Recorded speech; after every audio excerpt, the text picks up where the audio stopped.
It's the cold hard truth.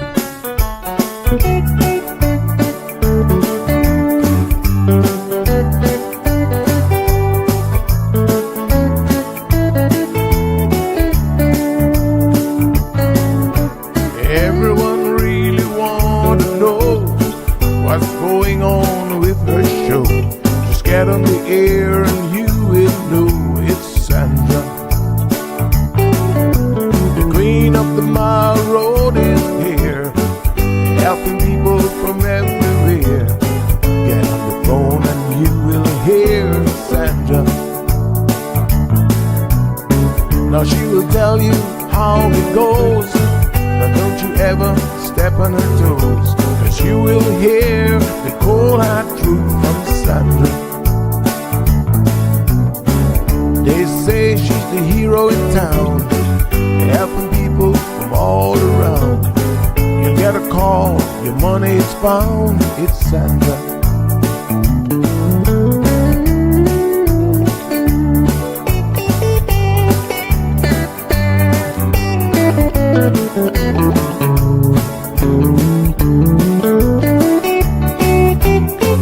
Some will call her late at night just to say that there is a fight, and she will not just leave it alone.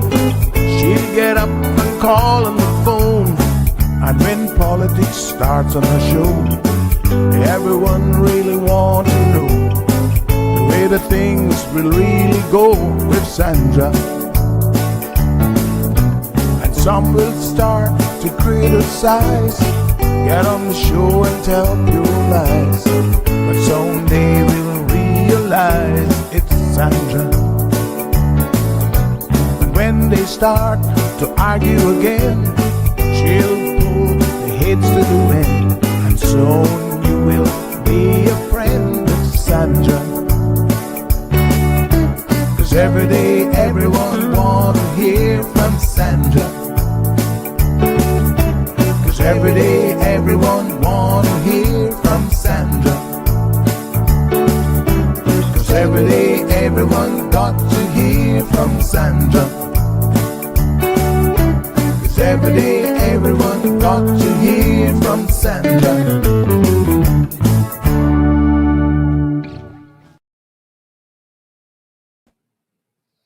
Good morning, good morning, good morning, beautiful folks. It is Hump Day Wednesday. Yes, August the 12th. And yesterday we were saying that, my goodness, the month is going by so quickly. And I didn't even realize one more week, now it's less than a week, until my birthday. So we'll be doing some celebrating next week. Nothing crazy. Maybe a little bit of birthday lunch with a few folks. You know what I'm saying? Yep, it's coming right around the corner. August the 18th is next week, Tuesday. It's sneaking up on me this year, but so thankful. Hope you guys are having a fantastic week so far.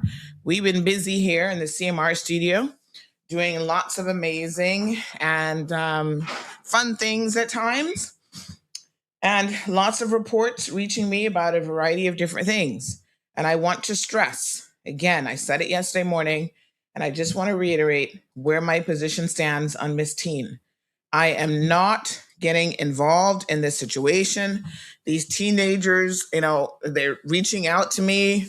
Your kids, go talk to your parents. I know some of your parents are, Lord knows, they need Jesus. I get it. But Auntie Sandy wants you guys to resolve this amicably. And being featured on CMR is probably not the way to do it. I'm not in it. I don't know who's the bully and who's not the bully and who's doing what to whom. And, it's a whole bag of mix up. Young ladies, it's unfortunate that this early in life, you have to learn that this is what the world is all about. But that seems to be the world of pageantry. So on this end, we are going to keep it moving and talk about more pertinent and important things involving the country and the community. And I'm sorry to say, but Miss Teen simply is not one of them, in my honest opinion. Let's go ahead and say good morning to people. Irvelyn is here. I'm going to be sending out the morning links just shortly. We do have some guests waiting to join us as well. And we'll be talking a little bit about football this morning. Yay. So give me one quick second. I'm going to grab all of these links. Thank you so much. Ay, ay, ay. All right. Okay. Beautiful morning to Mary. How you doing, honey child? Yes. I said Evelyn is already locked on. She is locked and loaded. Are you back from vacation yet, Evelyn? Or are you still on holiday? Yeah. The beauty of it is no matter where you are, almost. If you're in Canada, we got a problem. Houston, we've got a problem. A lot of you have forgotten that several years ago, it's been a number of years now, ironically enough, the Canadian government and Meta had some kind of dispute. And so not just CMR, but pretty much any news source, I don't know if it's Canadian news as well, but definitely CMR and others are blocked in Canada. Isn't that wild? So you can't get the feed in Canada. You can't even get to the CMR page. It literally tells you that it is unavailable. So some of you have traveled recently to Canada and you're like, Sandy, what is this? And I had to remind them, we wrote a story on this probably, I don't know, 3-4 years ago now. It's been a hot minute. I really thought that they would have had this matter resolved by now, but I guess Meta is holding their position, and so is the Canadian government. It is just the most bizarre thing, but don't worry. It means that you can still reach us on YouTube. CMRTV.com is another great way to watch the morning program. And of course, join the channel. Does Meta own WhatsApp?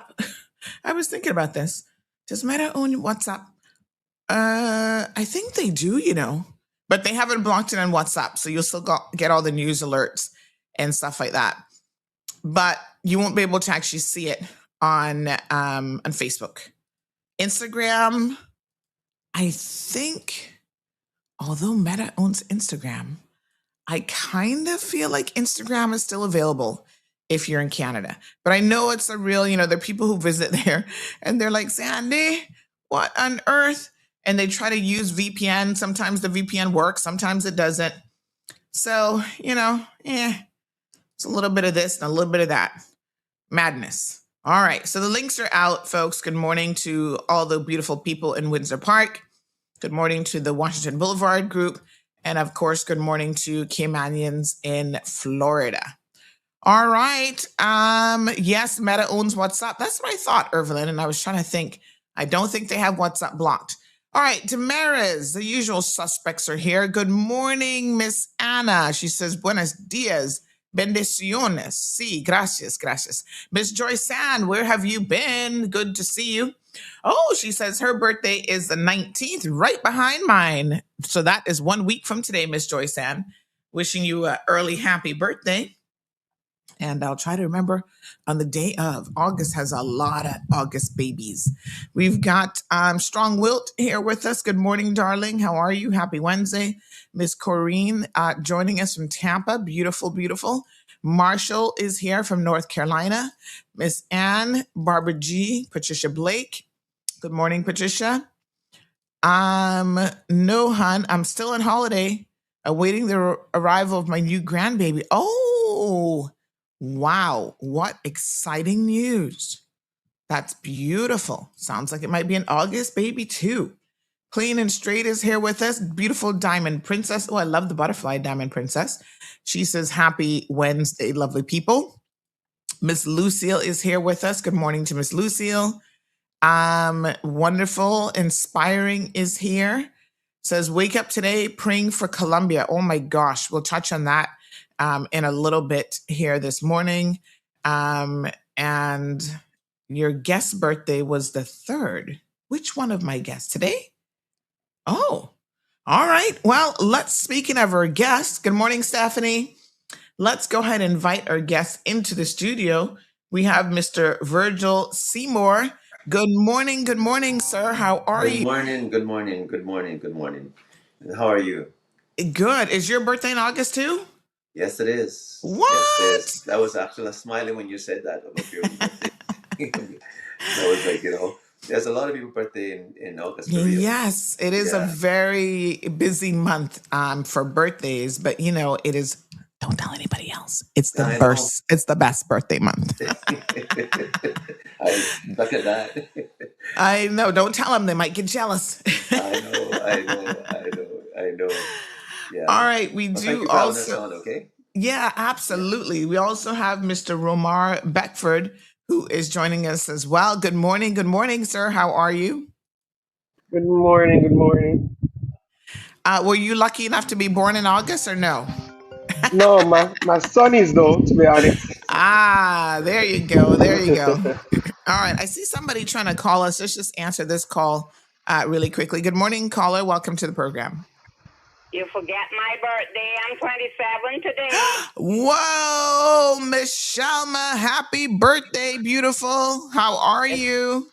I got have no half a one because I have to sleep up here today because they wanted me to sleep out there from last night because my husband is trying to get out of the bed and I don't know. I think he fell. Oh, oh Okay, no.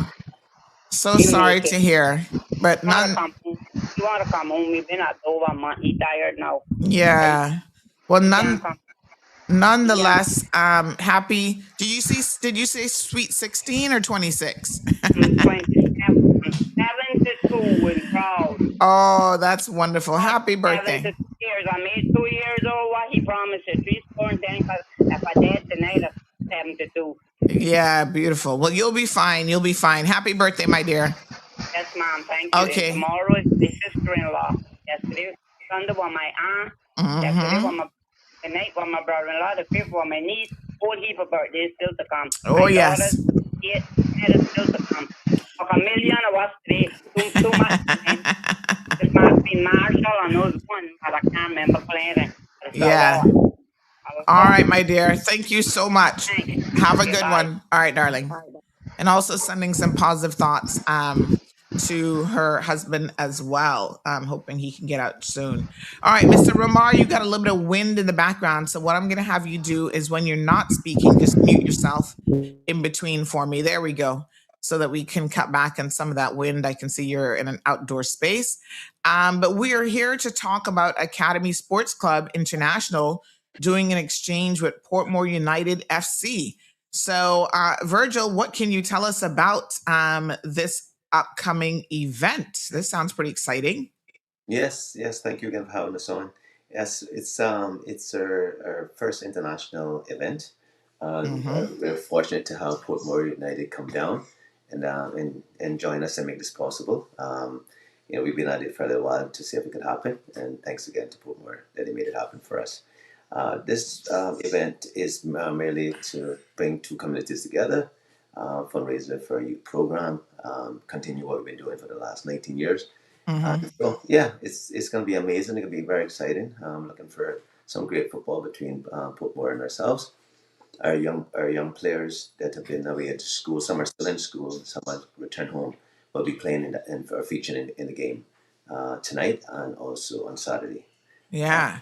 Yeah. So we're going to give people all the details here on the showdown again.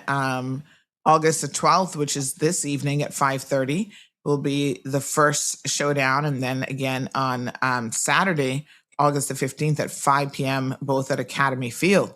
So tell us first of all, who is Portmore United FC? Tell us, they seem to be a big deal in Jamaica.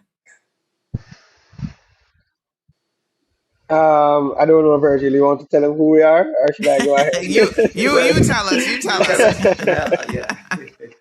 ahead? So we're basically the champions of the Jamaica Premier League. So it's our Nice. highest league over there, and Uh-huh. we are eight-time champions, right? So we're not just regular champions. Everybody else have like four championship or two or one if necessary, but and so we are a big deal over there. We have several trophies outside of that. We won the Caribbean Cup, so we won a lot of Mm, trophies on the international scene as well. And we just been wow. dominating in Jamaica. Beautiful, beautiful. Wow. So this This is a tough team, looks like, Virgil, for Academy Sports Club to be playing. And so, any predictions on what it's going to be like tonight? The ball is wrong. We can go in and anybody score. But with the history of Portmore, they've been fantastic in being consistent, Mm-hmm. playing a high level of football. The players have been very committed to the program, and obviously that's why they're here. And why they've, like you said, been champions for the last eight seasons. They've won, which everybody else won Yeah. 2 or 3 or 4. Wow. Yeah, so that's tough. Is being at the top is very difficult. You know, Mm-hmm. it's not as easy getting there, but staying at the top and then delivering day in and day out, Yep. that takes a lot of commitment. So I take my hat off Absolutely. to the coaching staff and the players have committed themselves to making the program being successful. Right? Yeah. Yeah. And this is a pretty, I was going to say, this is a pretty big deal for Academy Sports Club to be able to host them, the Reading Again Jamaica Premier League champions, 8 times. How did this partnership between Academy Sports Club and Portmore United come about? Mr. Horace was here uh, I think it was 6 7 months ago when we played against Honduras, and we strike up a conversation, about a partnership, and if they'd be interested in coming down and so forth. And we went there and visit Portmore shortly thereafter his visit, and we like what we saw as far as development and their club, and we think that from that point we could probably get something going. And so that's what before they became champions. So that even put the icing on the cake at the end of it that they became champions. So that was beautiful that we made that choice, right? To partnership with them at this point. So yeah, that's how it came about when Cayman was playing Honduras for the World Cup. Yeah, he was here too. Okay. Yeah, yeah. Very nice. And what was involved in bringing them? And is it the full delegation that's here, Romar, or how many people have you brought with you? Yeah, it's basically our full delegation of players. Okay. In terms of staff, is of us as well, a very, very big staff. So it's just 32 of us here, Mm-hmm. right? 26 players, 6 staff members, but our staff is like a complement of 15 to 20 people. Wow. Very nice. So tell us a little bit about the senior players. What do you think Academy is going to gain from the training and competing against a professional championship winning team? I think most of all is exposure, not only to people, but on a higher level.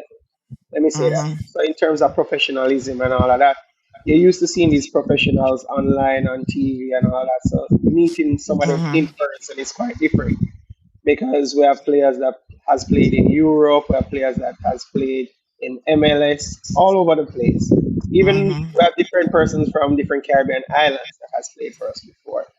And so for us, we're a professional club, and so our players are fully contracted, right? And so Mm-hmm. this is their job. This is what they do day in, day out to have them families survive and all of that. And so it's a whole different level compared to what most persons are used to.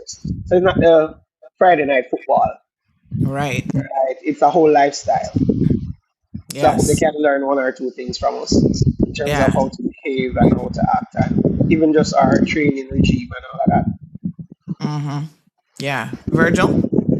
Yeah, no, so yeah, pretty much Mars said it all, right? What we planning to gain is the experience, the professionalism that they can bring to the games, the consistency, because a lot of people they can play the game, but how good Mm-hmm. do they understand the game? So because the talent versus the commitment, that's where a lot of Caribbean teams fall off. Where put more of deliver on that consistently. Not only they have the talent, but to play and win 8 championship. That just tell you that they have the ingredients to sustain such a high level of football on a day in and day out basis, and that's what a lot of Caribbean players miss. They don't have that. We go to work and we are amateurs and so on, But when you love the game and the passion's there, you still make it because you want to play at your best. Not like he said, a Friday night kick around, you know? And, Mm-hmm. and to change the game, the mindset of others, especially the junior players, and the kids that coming to see us play, we want them to see the commitment that takes them to that level that Portmore's at.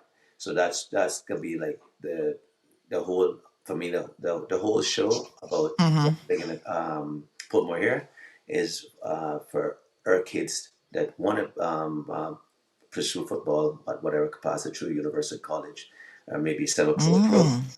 This is what it's going to be like. You know, Portmore train twice a day. They train in the morning and they train at nighttime. And Wow.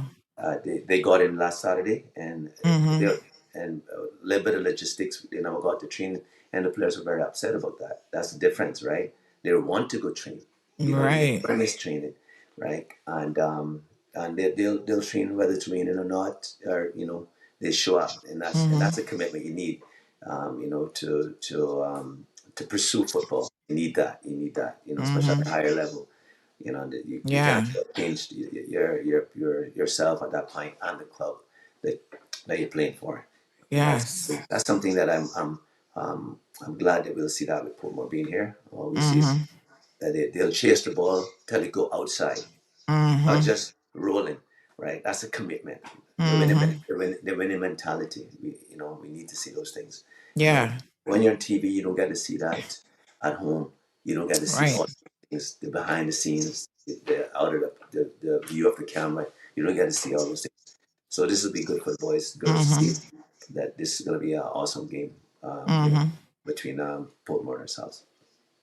Romar, tell us a little bit about that dedication that he's speaking of, both on and off the field. I think that the best example to use is literally we just came in from Trinidad the other day, right? Mm-hmm. We came from Trinidad on Wednesday, and we Mm-hmm. came. It was a national holiday on Thursday. We Mm-hmm. trained on Friday, and then we just head to Cayman on Saturday. And so we basically didn't even get a chance to unpack or anything like that. It's just grab and go, and that's just for lifestyle basically. Our players, as he said, they were quite upset not to train and all of that because we have a certain standard that we try to set. And so it's not typical for us not wanting to play football or not being allowed to play football because that's just something we want to do. That's just something that they want to do. That's something that feeds Mm-hmm. them and something they grow from. And so I think it's just a different level. Even our recovery process and all of that, ice bath, massage, all of those things is just a different level. So our guys are committed. I think that's the best word to use, as Mm-hmm. well as consistent. Because, as Virgin said, to play at our level, it has to be a different level of consistency. And Mm-hmm. so our Mm-hmm. guys have to be prepared for this lifestyle. Most of the youngsters don't even know what they're getting into. They say, "Oh, I Mm-hmm. want to be a big footballer. I want to be this and that," but they don't know what it takes. Mm. They don't know that there are going to be several months that you don't even see your family, right? Wow. They Wow. don't even know that you have to learn to speak several different languages. Mm-hmm. And it's just a whole different culture and a whole different lifestyle week in, week out. And you never know where you're going to end up. You could be in Mm-hmm. Jamaica on one day and Cayman the next day. Yeah, Right. absolutely. Mm-hmm. Yeah, Mm-hmm. and Wow. amongst that, Sandra, they play. Well, I think 46 games. You said yesterday, Ramar. 45 or 46 games per season. So Yeah. Mm. to deliver that day in and day out, that's kind of stamina, mindset. That's a lot. It is a lot. Mm-hmm. Because having a bad day is not an option.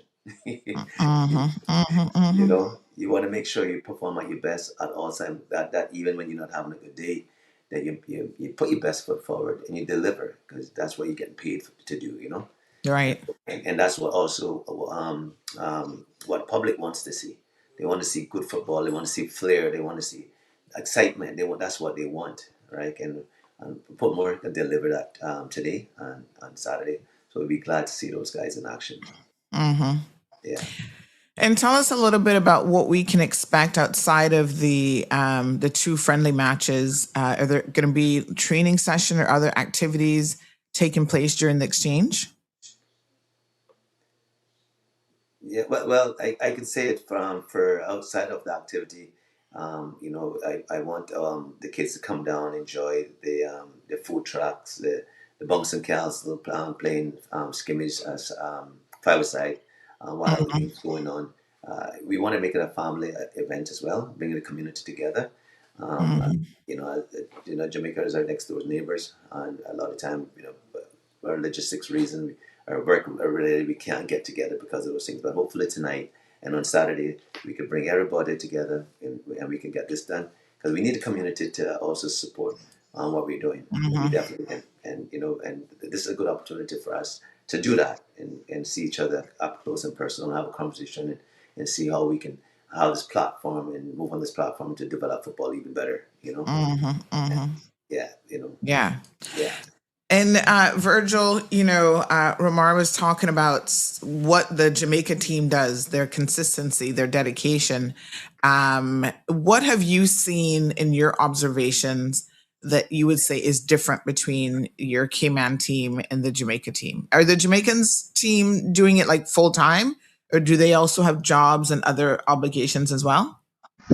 Remark can answer that for you. Definitely full time. So it's Yes. definitely full time for our guys. So Hmm. literally these guys get paid big salaries to deliver, and so you can't have another job playing for Portmore United. Yeah. This is your job, full stop. Hmm.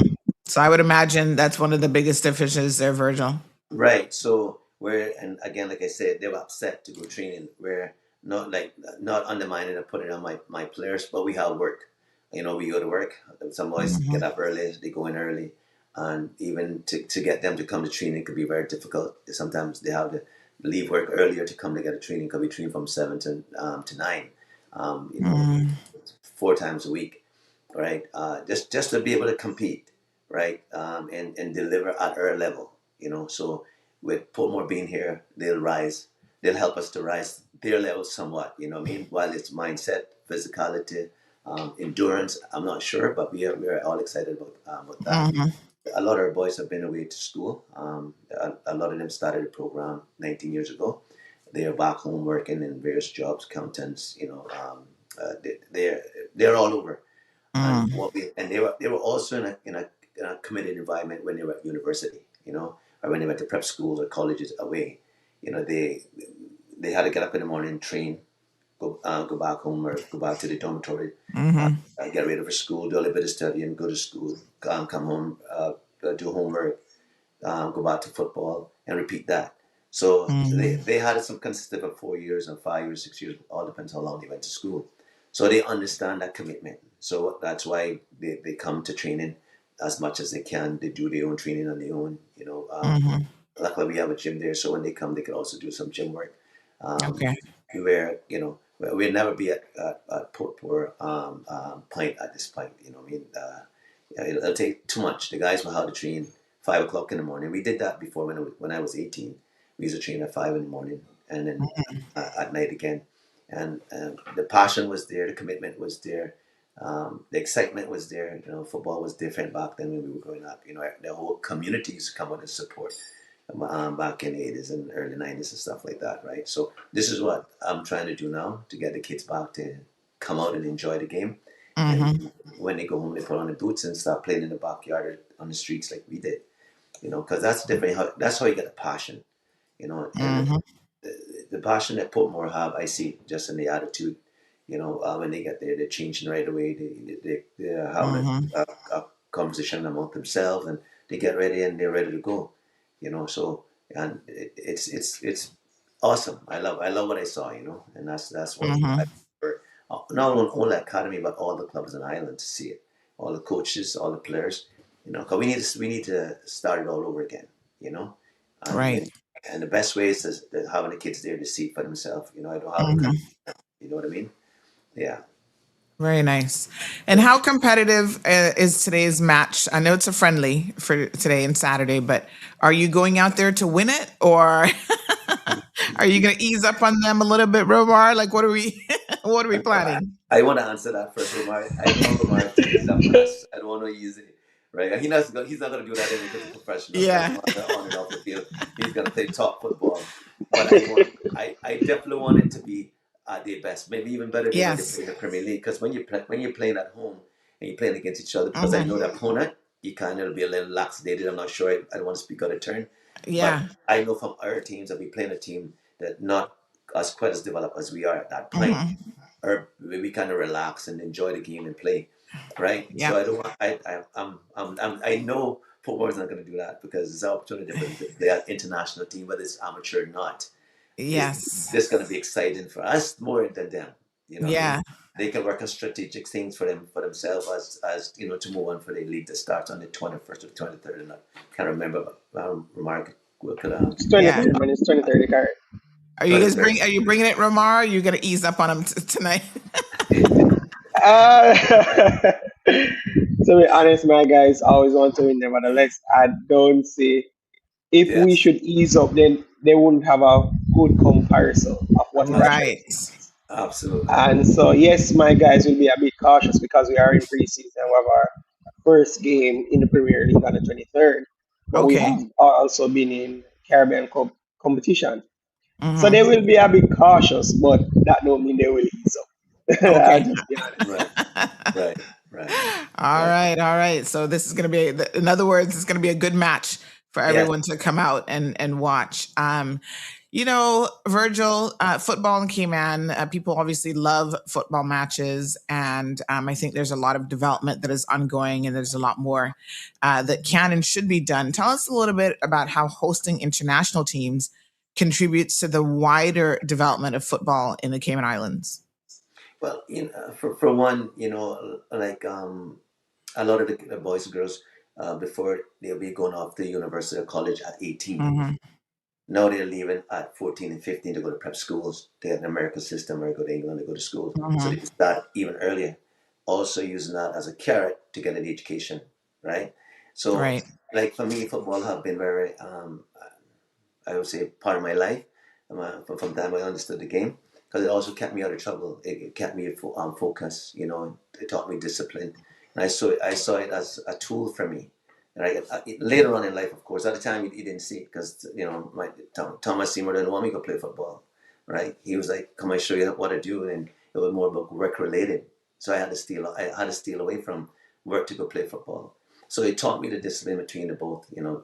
Doing my chores at home and get an opportunity to play football.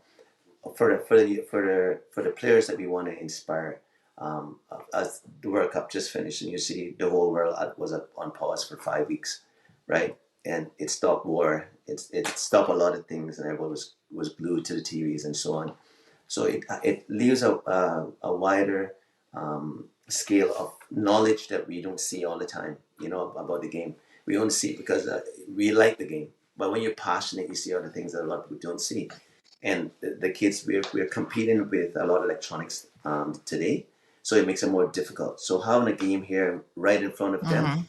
and they had to put the instrument down to come and watch a game for 2 hours.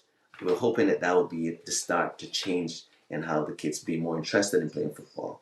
Um, you know, Today we are so convenient that we drop everybody to the game, we pick them up, and so they don't get to walk anymore. Hmm. And then while we were walking when we were kids, we would be talking about games and football and stuff life. We don't get to do that because life has changed significantly. But what we could do is do more community stuff. You know, Hmm. if we did more Hmm. community stuff, parents make more commitment, not just to drop the kids, but come and stay with us, mom and dad, aunt, uncle, cousin, Hmm. whoever. Somebody need to stay there because that's how kids develop. They don't develop because their mind's not that developed. Right. Go and be committed. They need a Hmm. reassurance when a loved one is there, guiding them and say, "Good job. You did a fantastic. I love how you did this. Hmm. I love your energy." And so that gets them to love the game. But when Hmm. they're all on their own and they got to develop on their own, it take a longer period of time to do that. So Yes. the psychology don't come until later on, and then that's why we miss that boat. Hmm. It could be better, whether we go to college. Because my theme is with our boys, you can't leave Cayman and go sit on the bench. When you leave Cayman, the club wants you. They want you to come and be an impact Hmm. player right away. right? Or university level. Yes.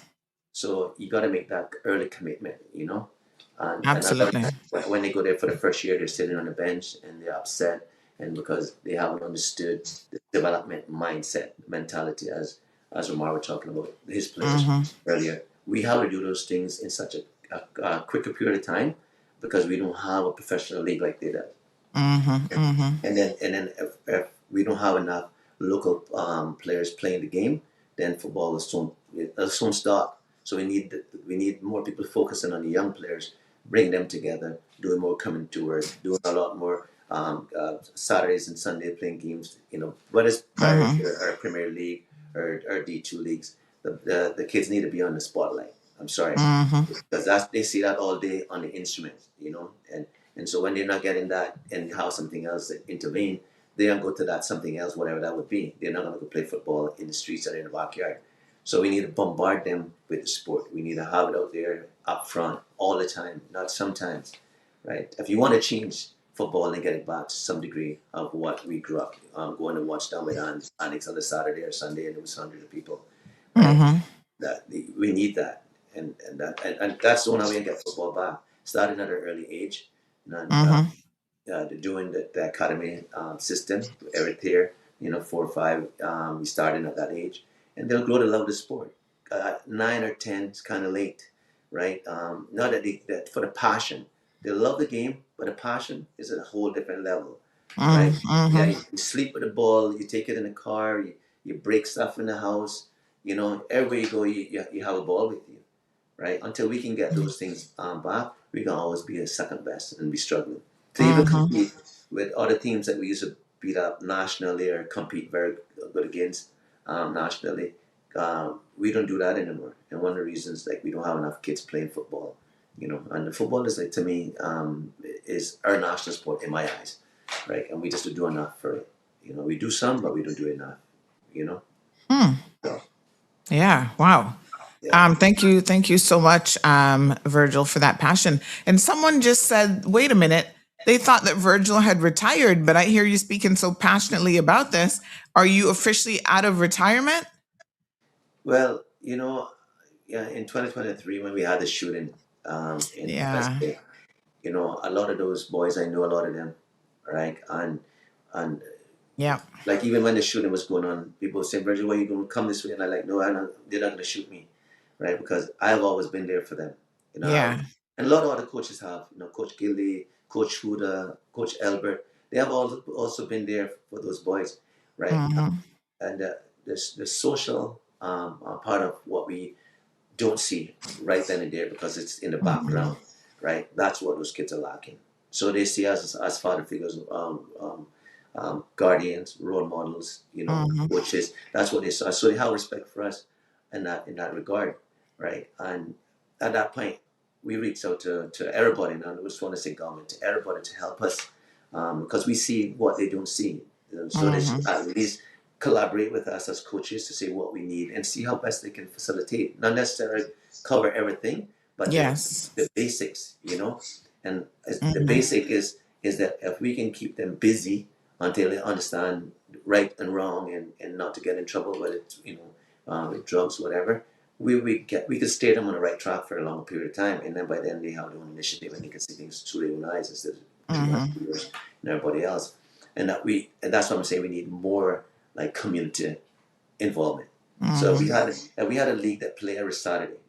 We have our league start in January, and then we run until May. That's too short of a league for me. I Mm. played football all year round when I was growing up, all year round. Yes. There was no break, so we didn't have time to go do all the idle stuff, Yep. right? And right now, kids have too much idle time, Mm-hmm. and the instruments take it away because it's easier just to sit there. And I don't want to shout at the parents and say it, but sometimes because you're so busy at work, it's easier to just hand them an instrument. Mm-hmm. And I get that. I don't want to bash any parent at this point, but it goes back to that guardian who's taking care Mm-hmm. of the child, or the player, to say, oh, even if it's 5 minutes or 10 minutes or 15 or 30 minutes, just go. It makes a world of a difference. I'm telling you. Yes. I see it. I see when all the kids that come, and people label them. I find other ways to get into them, I don't Mm-hmm. label them. If I have a kid that talk a lot and Mm-hmm. mischief or what we call ADHD, I put him in midfield. I make him help me clean up at the Mm-hmm. end. I help him make me set the drills up. I preoccupy his time and Mm-hmm. then I commend him. Thank you. I appreciate the extra effort, and I build him up Mm-hmm. and that's what I do. And I'm sure a lot of other coaches do it. But I'm not like I say, I don't want to be knocking in, but because everybody environments are a bit different, right? Yes. And when they go back home, they go back to an environment that's is heartbroken, and Mm-hmm. so that's why when you were there, you got to give them as much positivity. You can't be on them. They're already used to the negativity. You can't be on them. Mm-hmm. Sometimes they come have a conversation with me, let me hear what's going on, and me and Paul did that with many boys over the years. We have picked boys up at midnight, and they stayed with me, they stayed with Paul. We prevented them from going to boys' homes Mm-hmm. that day, and now today those boys are active in our community, right? And not that boys' home Mm-hmm. is not a good thing, but if we could save one or two and free up boys' home, and so Mm-hmm. just by making more commitment from a community perspective. You know, Yes. we say these things, but we don't want to make the commitment because it's not an easy job. It's not going to be finished next week or the next Yep. month or next year. It's ongoing. It's Yes. ongoing. What I've learned about a relay, like 100-meter dash, 200-meter dash, whatever, you just Mm-hmm. pass the baton on to other people so the legacy Mm-hmm. continues. You don't stop, and when you're finished, you still pass it on. You hand it over, right? And then that person Mm-hmm. need help, and you guide them, and then they do the same thing. That's what we need. We definitely need that in our community. We don't get that. We don't get that.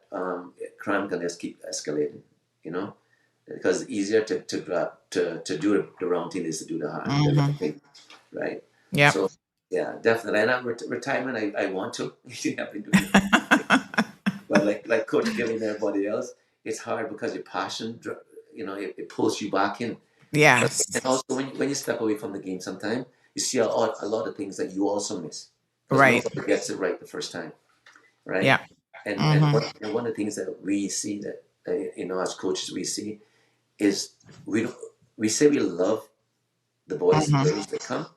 No, we like them. When you love something, you don't abuse it. You don't take advantage of it. You don't do it. Mm-hmm. If I need a break, I could take a break. Mm-hmm.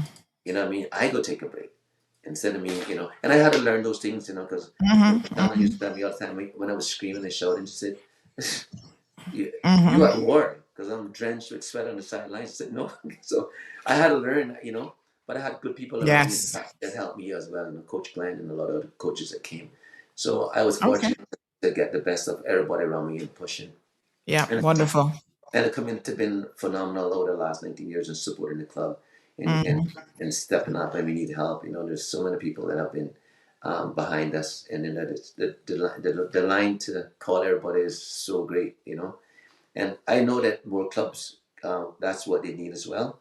Mm-hmm. The outreach is very difficult because since COVID, a lot of people resources have got burnt out in COVID, and so a lot of Mm-hmm. people, Mm-hmm. 6 years later just recovering from it. A lot of I mean I know this because I speak to them personally, right? But they still help. They don't give as much as they used to because they're spreading it over the whole Mm-hmm. community, so a lot more people are getting help. So it's not that people are not doing it. We just got to find a way that we can take the band-aid off and put something that's more sustainable. Mm-hmm. Mm-hmm. Yeah.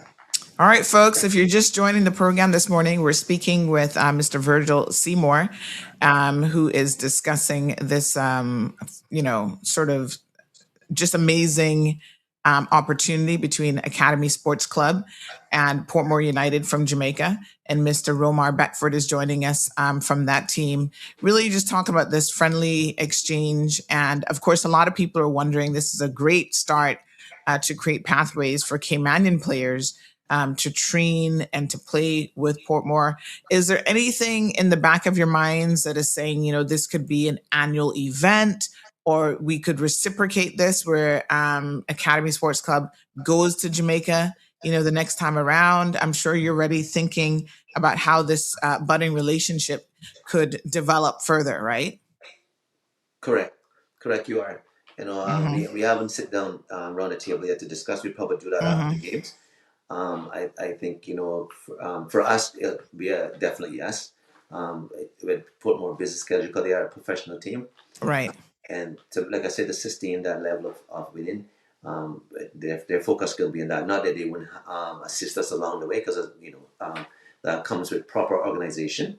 So once they can facilitate us in that capacity, we'd be more than glad enough to do that. Whether we have our younger talents, because we need to identify those talents that want to play football and have the desire, not just the love, that Mm-hmm. desire to move to Jamaica with the culture is almost close, very close.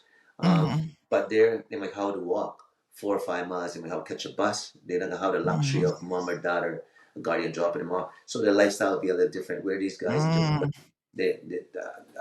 we haven't spoken about the logistics for them to get to training. That's their responsibility because they get paid Mm-hmm. to be there. They got to be there not Mm-hmm. just on time, but they got to be early and ready to go to training. So it'll be good to send for training camps and stuff like that. Right. So they get those things and be exposed to that. Than just to say send a guy over there to try to put more professional league team. That can be very difficult at this point. Not that it can happen, but with proper planning and development, it could definitely happen. Right. So that's something that's definitely in the works.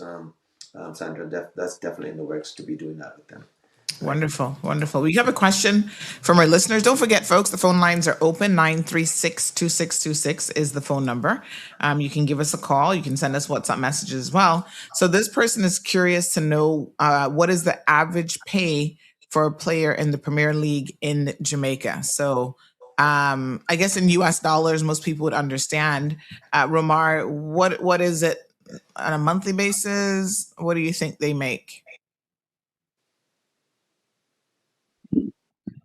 I'd say I can more give a range than an average Yes, because yes. it's different, especially for the top six clubs opposed to Mm-hmm. the lower the lower set. I could say the guys can make probably about $600 to at least $3,000 a month. So it Mm-hmm. depends where you are, depends on your experience, all of that. Right. So it range from $600 to $3,000 at least in years. So Okay. yeah. All right. We do have a caller in the line. Good morning, caller. Welcome to the program. Good morning. Good morning. Morning, I would morning. never, hi, beautiful. How I are would you? never miss it. I am good. Good, good. I would never miss this opportunity because I see my brother cry, sweat, tears, have me buying bicycles, have me buying sneakers. I mean, so Mm-hmm. many things for the kids. He takes such a passion. He called me out of my bed, Joyce, I need you to drop a Clear West Bay. I can't let them, I can't get a hold of the parents. I need them. I can't leave them at the Mm-hmm. field. We're still here and there's nobody here with them and I'm responsible for them. And, I jump in a car. Yes, I come in and there I go. I was about my business this week. He said, come home. I need you, Mm-hmm. to help me. And here I am. And I mean, Mm-hmm. when I say passion, passion, and not just passion with passion, he passion and give, you know. I mean, and his wife joining, Shannon, she's the Mm-hmm. same, the boys joining, they're the same. And us as family, if he want anything done, we're the same. But because we know he loved those kids and he really don't just love them to say he loved them. He go the extra mile. He want them Mm-hmm. to get the education right. He takes them away to different areas, like different countries for the summers and stuff. And they have car wash and when he not enough money, he throws his money into there. And this is what I know about my brother. And today I feel like even crying when I see him because I know where he come from and Mm-hmm. how much he loved this and how much he loved his island. If he go away, he can't wait to get back to the rock. He's like, Mm-hmm. I'm home, I'm home. And he just loved those children so much. And Mm-hmm. I know some of them that he has changed their life completely. Mm-hmm. And they have spoken to me and have told me. And in the little time that I'm riding with them and they're telling me the things, I say, thank God. And I always tell him, thank you, brother, for what you do. Mm-hmm. Because we just see the kids and we don't know sometimes where they are. And I'm glad that this is a big thing in the community and that he give back. And I pray that it will never stop. And he said he was going to retire, and I said, really? Here,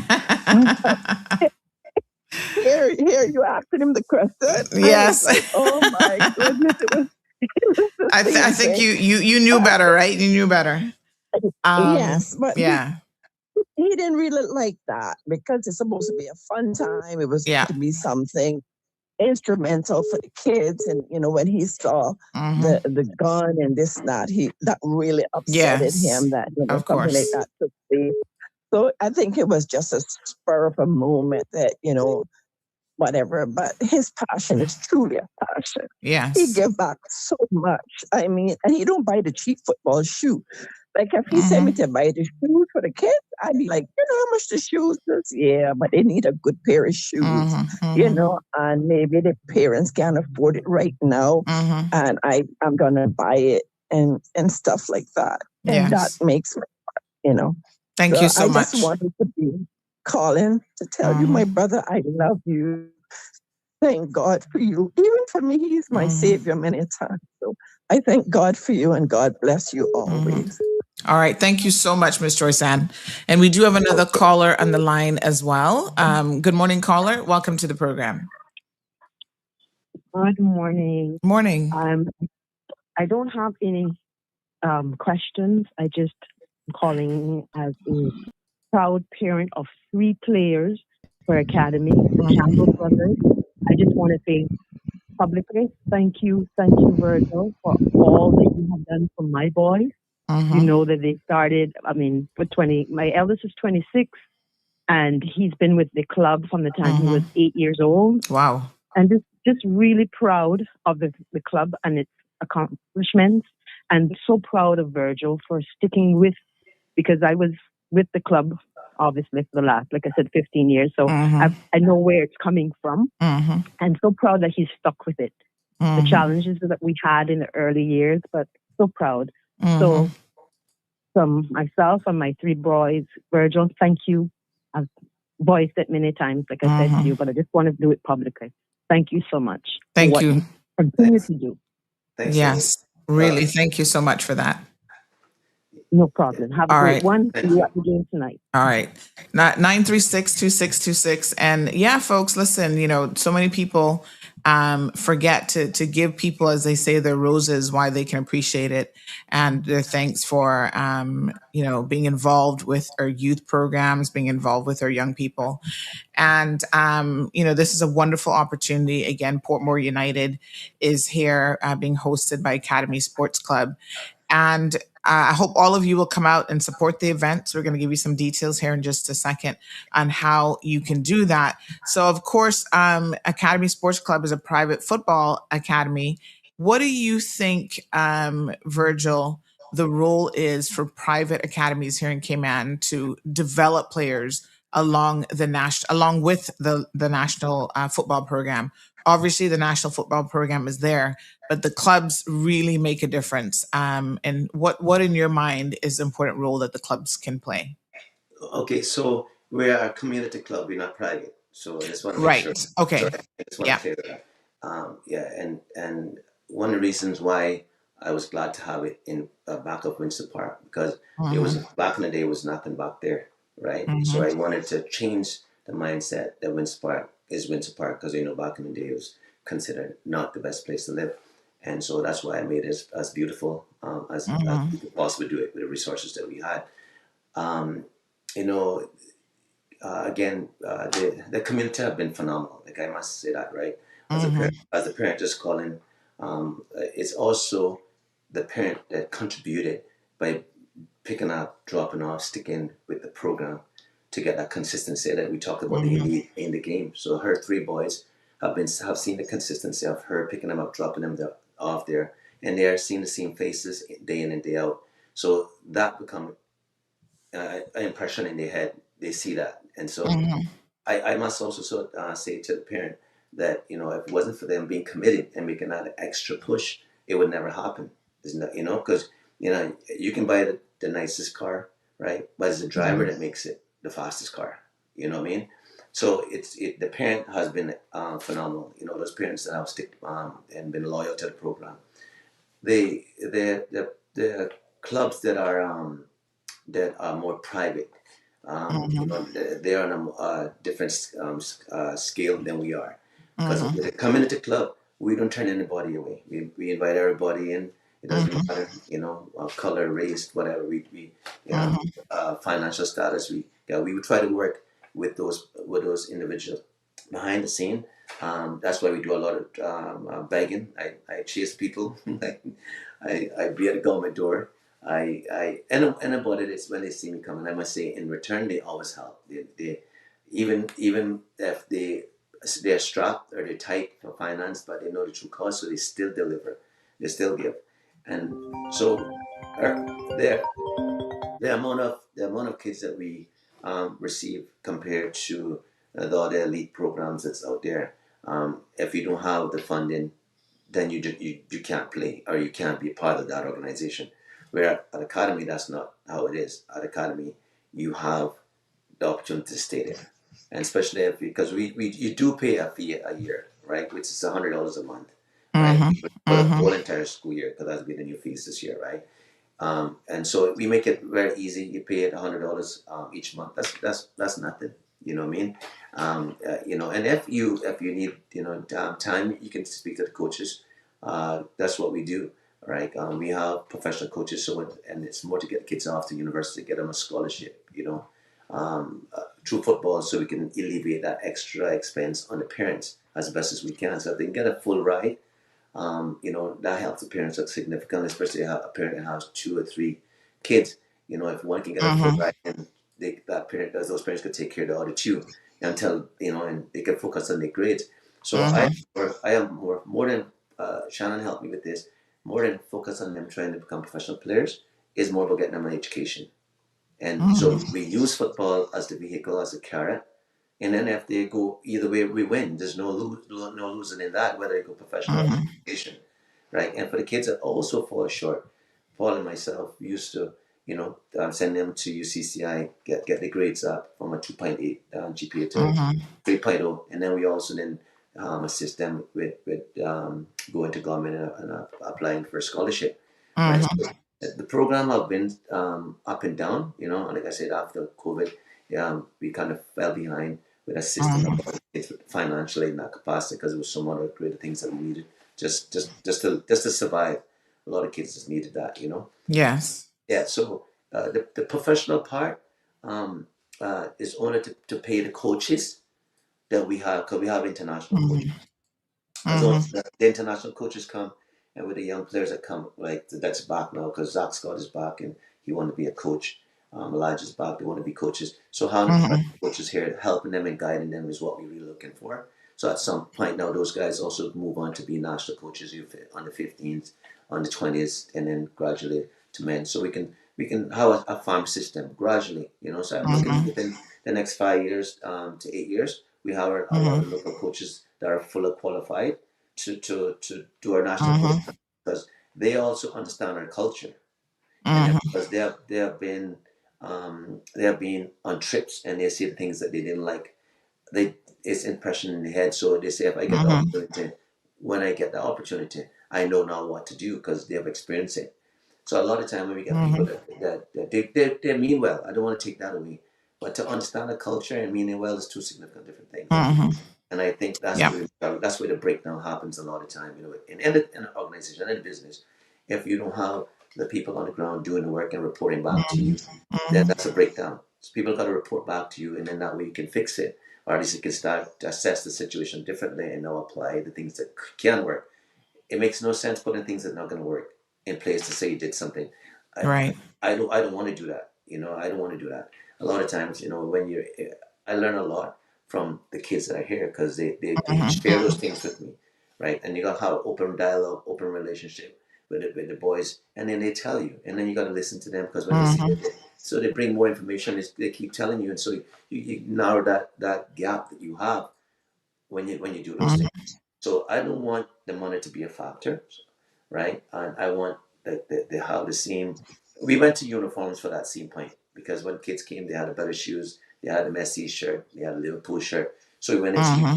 so we eliminate that who has the better shirt on that particular everybody having a uniform. Little things like that I learned along the way Mm-hmm. listening to the boys. So at that time the talent could actually speak for itself. The development, the attitude, you know. Um, Mm-hmm. some kids can never make it in football, but they could be good administrators. They could be good Mm-hmm. coordinators. They could be foot official. They could be referee, the linesman. They might not be a good player, but they can still contribute Right. to the sport that we love and admire. Mm-hmm. Right? So yeah. So again, the private sector, I'm not going to knock Mm-hmm. them. So if you have that opportunity, take that opportunity. It doesn't matter. At the end, it is what we get at the top, right? So if everybody can do Mm-hmm. their part, we can get there. We can get there. Okay, we've got another caller in the line. Good morning, caller. Welcome to the program. Hello, caller. Uh-oh, can you hear me? Hello, hello, hello. All right, not hearing them. So perhaps give us a call back. We got another caller who's also waiting. Good morning, caller. You got to call back because I know my brother's not going to say these things. So he's had some that have gone on to play professional football. It went through his program, and he wasn't recognized for it, but he didn't make that score. I mean, he was like, "I'm so happy for that kid. Mm-hmm. Congratulations to that kid. I am so happy." They didn't even acknowledge that he went through the system, and we have ungrateful in every nation and everybody. So he doesn't get mad. He just want to know that the kid made it. He's not going Mm-hmm. to there and say it. But that's just to show his passion, how he thinks and why he do what he do. When the kid made it, and I was like, that kid went to you. Yeah, they Yeah, didn't even we do. Let me mention the let me let me parents. grab this. I want to grab this call. 'Cause I think this might be the caller trying to call back as well. Just 1 second for me, Joyce San. Okay. Good morning, caller. Good morning. Oh, there we go. I can hear you now. Good morning. Good morning. Good morning, and first of all, my dear ex-national team colleague, Mr. Seymour, winners don't quit. So Mm-hmm. it's good. It's good to say that you're still in the game and going stronger than ever. Mm-hmm. Is indeed great to reestablish, I would say, that relationship that over the years we had. That is the Jamaica Cayman football relationship that we had over the years that we all benefit so much Mm-hmm. from. And to have Portmore in Cayman is good. It's good for football. It's good for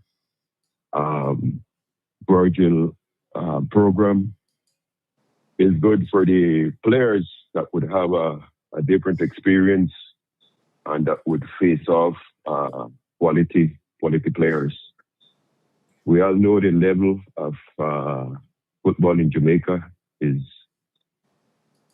a little bit above Cayman, Mm-hmm. and I think this would bring for all of us awareness of where we really are, not only at national team level but also as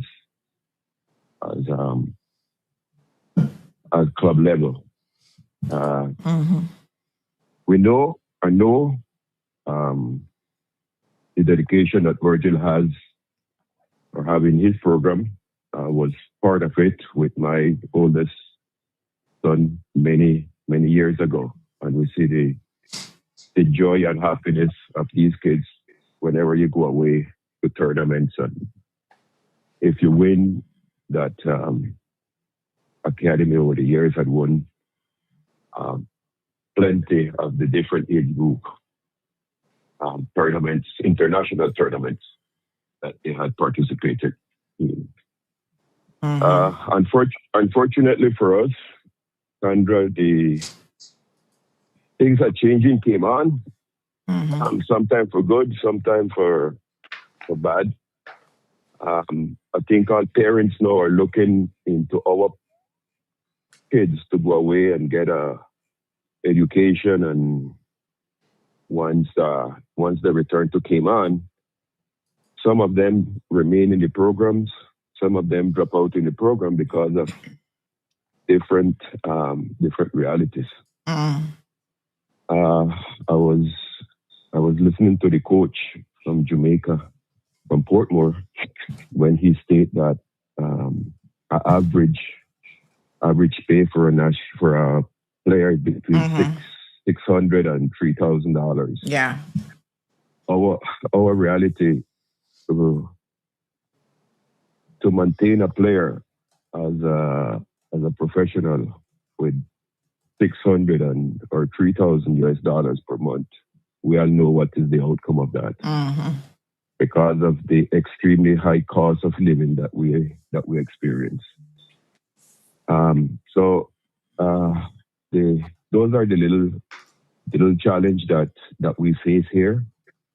The other big challenge that we face, and that's one of the reasons that we see this massive decline in talent, in, in that raw talent that we had so many years ago in the 80s and 90s. Not called raw talent. Everywhere we came on, every club had 5, 6 raw talent player. At that time, we didn't have the academy. We didn't have professional coaches. We did have a lot of very good coaches in our program. A lot of great coaches. So we don't have that natural number of raw talents that we have in the past. So sometimes for the clubs is a little bit more challenging. And now we have much more, they use a good word here, distraction that go against our football players and go against the clubs. But overall is all positive. Unfortunately, we don't have that number of clubs that have these dedication to work with, especially with the youth. In these days, the communities should start to look more into working with the youth and put aside the winning and winning and winning. Everybody wants to win, but at what price? So we could have a program. We could have a debate about all of these challenges that we have. But today or this week, especially today and Friday, is about academy. It's about the effort, the dedication, the commitment that they continue to show in development at sports. And on behalf of the Cayman Island Football Association, Virgil, I want to thank you not only for being there for our senior and youth men national team, is the club that provide our youth national teams and our senior national team with most players in the Cayman Islands. So on behalf of the Cayman Island Football Association, I want to say thank you. In moments where we had some difficulties with players attending training, you always encourage your players to come to the training, and because of that, we be able to participate in so many other youth tournaments. So I want to thank you. I want to make that publicly today. I want to thank you and wish you success, not only in your program, but hopefully these 2 games or this week that you have with the visit of Portmore to be even more a plus of your already success program. For the visiting team, hope that you had or you're still enjoying the beauty of the Cayman Islands, and wish you good luck and in your local tournament. Not so much today and Wednesday, but in your local tournament on hope to welcome you again in our island anytime soon. Thank you so much. We really appreciate that. Thanks, Mr. President. Thank you.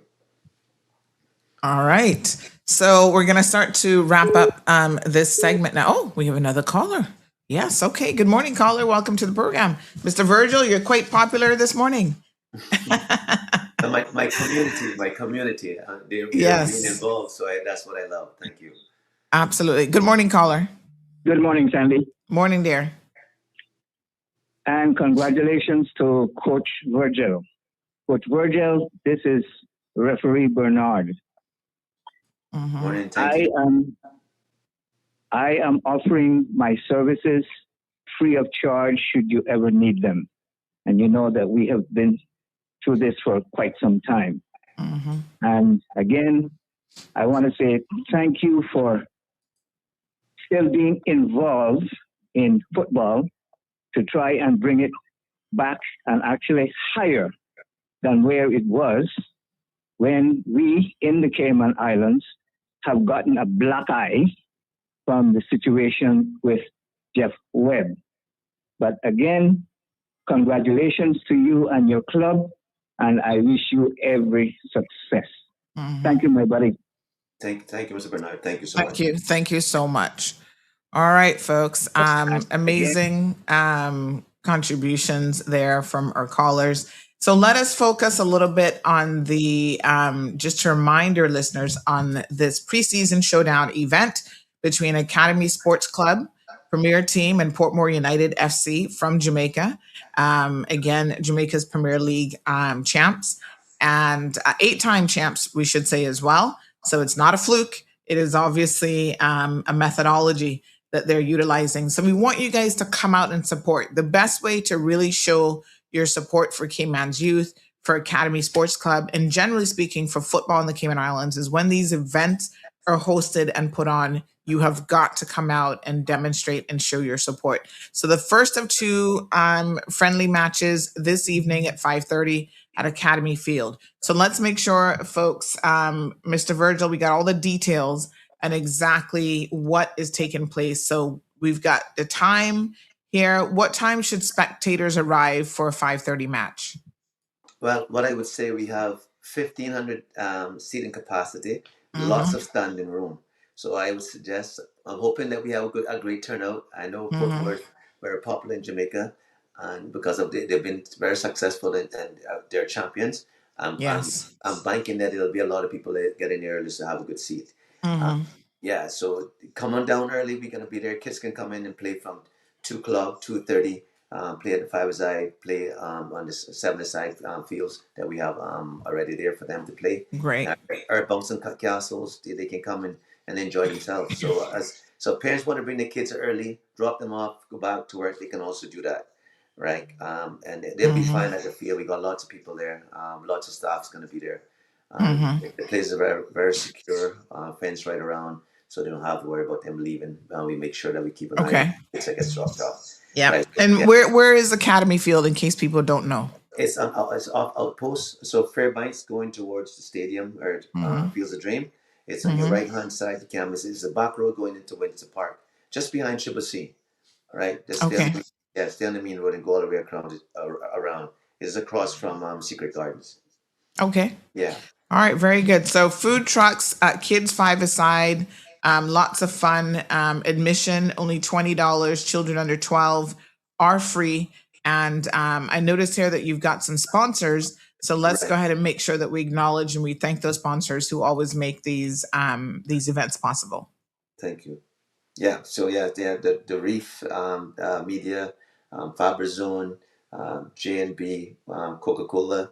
All those guys have been phenomenal in helping us make this possible. So I want to say thank you to everybody else. And we also have a lot of sponsors that do want to be listed, that ongoing always need. They're more than willing to lend a needing hand, because we need them all the time, not just for this occasion, but during the year when kids fall short of certain things, we're able to provide them. So I want to say huge thanks to all of those that are always supporting us every year for the last 19 years. Thanks. Fantastic. Yeah, absolutely. Thank you. And one final quick note: lots of parking, so parking is not going to be an issue. There's adequate parking, folks. And tell us in the final words for both of you, Mr. Ramar and Virgil, why should people come out today and Saturday? Come out to both. I mean, it's a great event, but come out to both. Why should they come out? Ramar, you go ahead because I've been on it for a while, and you might know. I think it's a good event for everybody, especially that if you want to see some flair and some entertainment, some good football. And all that I've been saying it on all the interviews that I've been in. You come out for the food most of all. The food is wonderful. Very And good. so we have some good football and all that and some excitement. So come out and enjoy the game. Yes. All right. Wonderful, folks. Any final messages for young Cayman footballers, Omar, perhaps coming from you? It might land a little bit differently. Who are going to be watching the Academy Sports Club take on the reigning Jamaican champions this evening and on Saturday?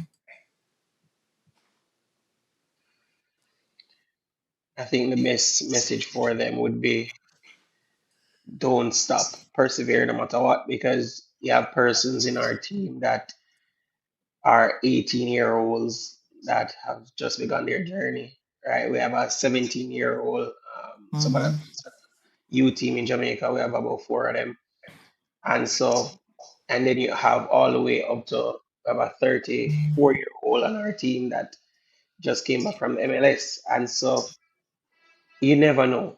You never know where life will land you. So you have to persevere nevertheless, even when you feel like giving up. There's always an opportunity. You just have to find Mm-hmm. Very beautiful. All right. Final question. Someone wants to know if they're not able to make it, will it be streaming anywhere?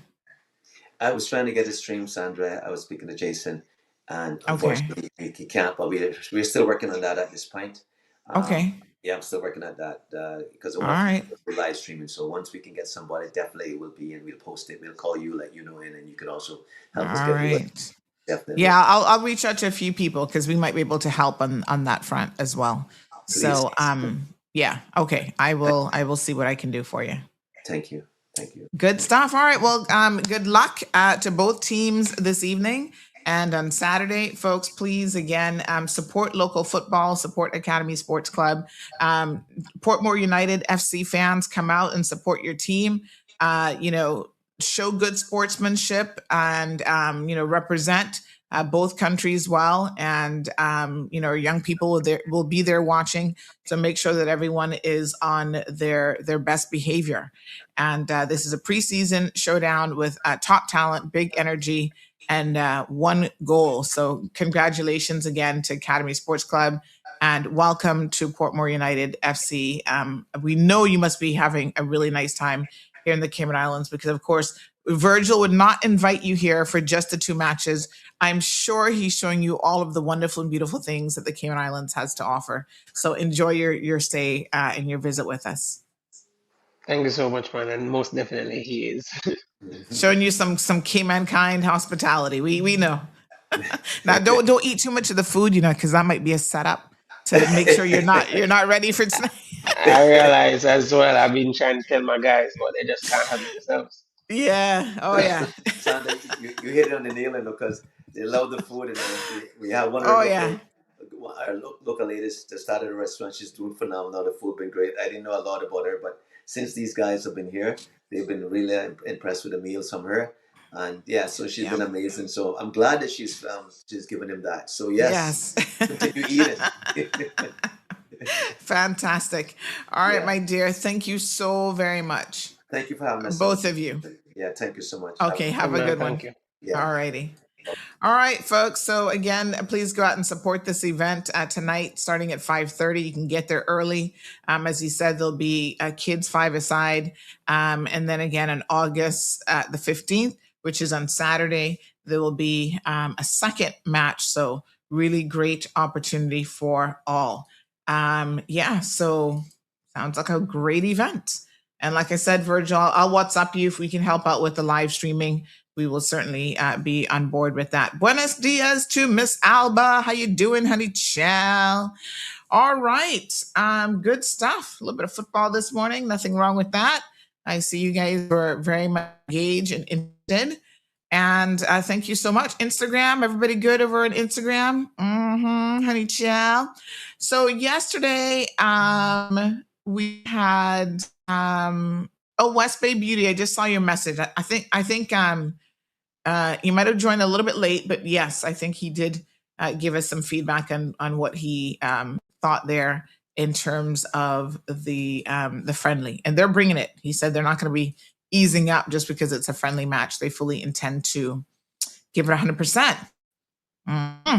Nice, I like it. All right, so listen, a couple quick things. Yesterday's show, we were talking about the HSA, and I received a lot of really interesting feedback. Some of it will play later as our, remember I'm telling you guys that we're pushing this. If you send us a voice note, we can change up post-production, we can change your voice and do a little post editing. And there was one that was really interesting that I'm gonna clip out of maybe a part of it because it kind of would identify who she is. I'm not sure she wanted to do that. But first of all, that listener was shocked. She said, Sandy, the one thing that really shocked me was the size of that tumor that you showed yesterday. I don't know how many of you guys saw it, but I think everybody who saw that was like, what? How do you miss a tumor that big? I don't even know. I don't even know. The fact that somebody is walking around with this, look at this.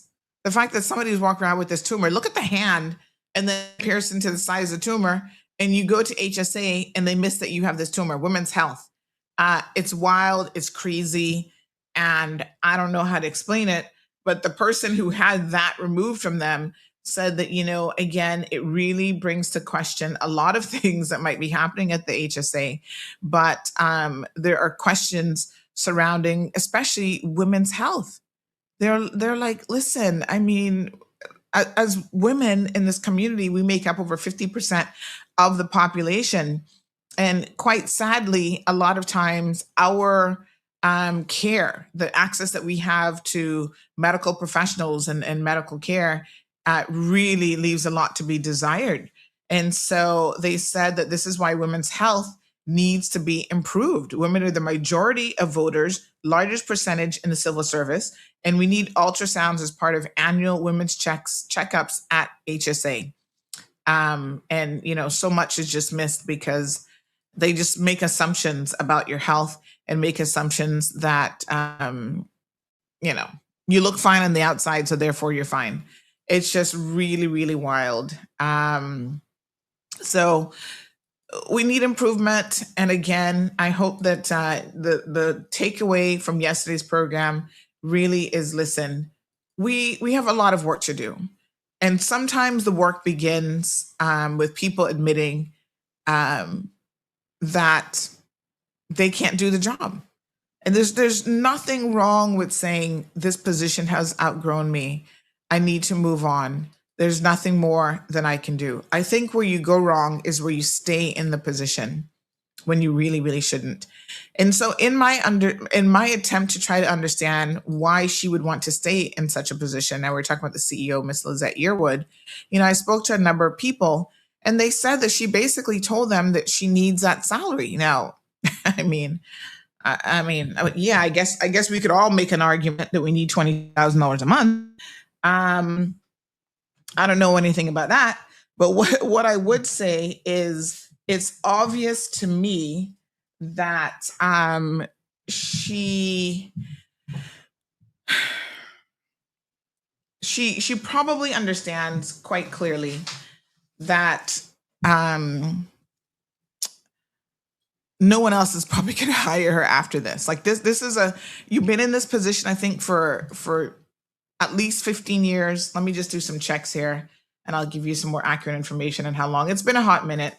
Let me see when she was appointed to CEO. Yearwood appointed as CEO. So she's been in the position. You get comfortable, and you don't have a plan B for your life. Well, you always got to have a plan B for your life because there's no position that you're guaranteed to be in for life.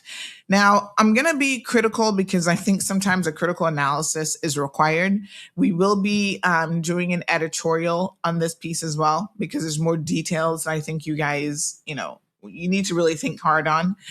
But my understanding is the last board, before they were removed, they actually had come up with a plan on removing her from her position. So this concept, I've seen it several times now in the civil service, where people are of the opinion that that's a lifetime appointment.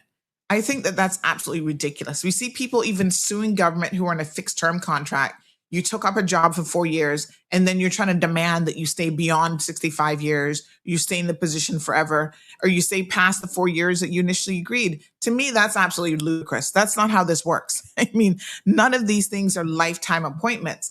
And these are Caymanians, by the way, who are going in there feeling like they should never have a position, that they will always have, this appointment. And I think that that's ridiculous. There's no such thing as a guaranteed job, especially when your performance is lackluster at best, right? But there is a way to end any contract. There's no such thing as someone is in a job until retirement or until they drop down dead. Any and all contracts. This is just what I know about, number one, employment law and contract law, both subject areas that I did as part of my law school program.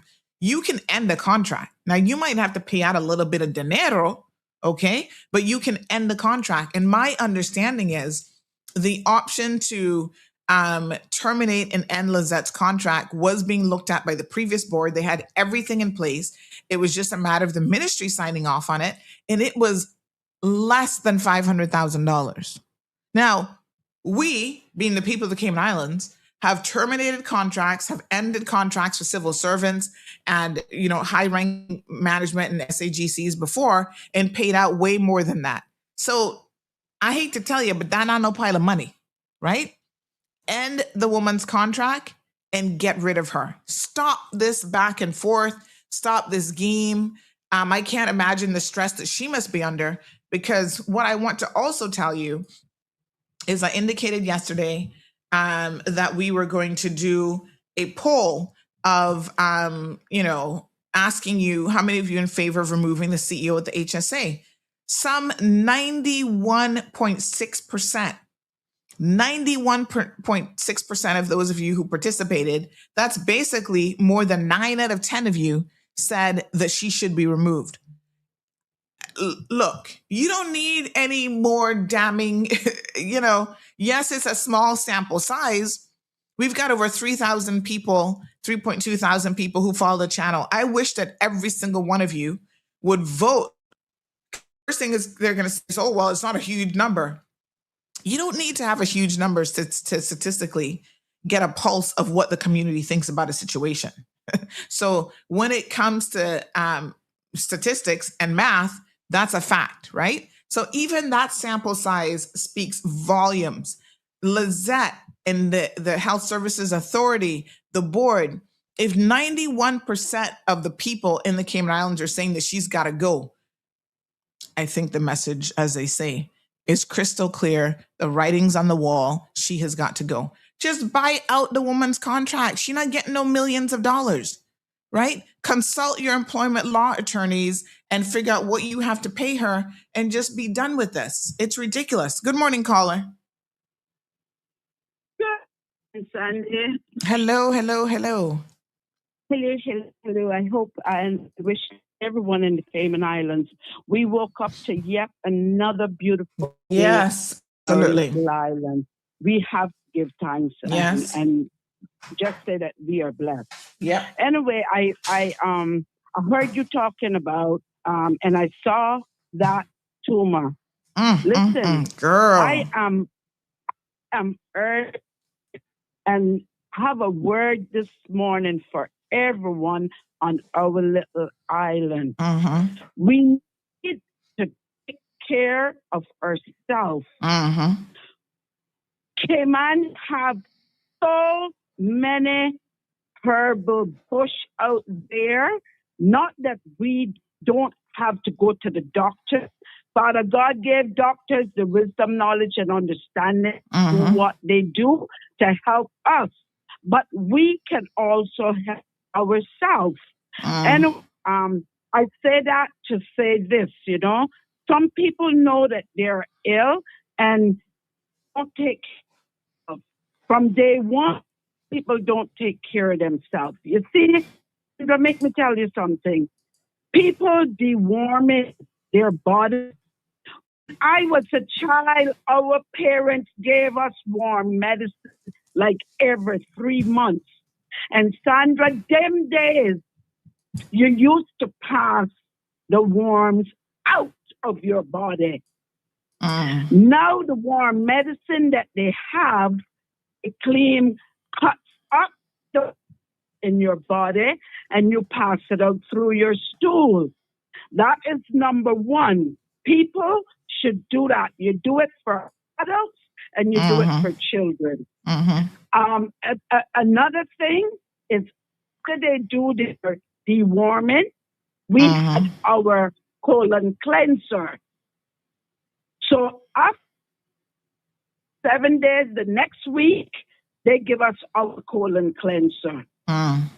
Me personally, all I use as a colon cleanser, I use 100% orange juice. I'll get oranges and squeeze them. 8 ounces of orange juice and 2 tablespoons of Epsom. Then we used to call it sulfuric. And the children couldn't sulfuric. We used to say the same. Anyway, people need to take care of their body. It is just easy and simple. I said that, Sandra, to say this. I have a helper of 28 years. She just all of a sudden, she started to feel sick.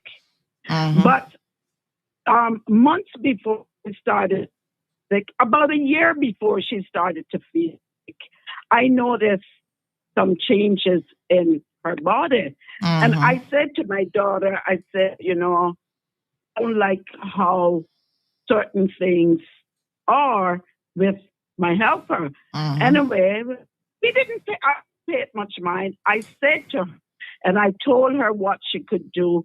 She was quite fine with it.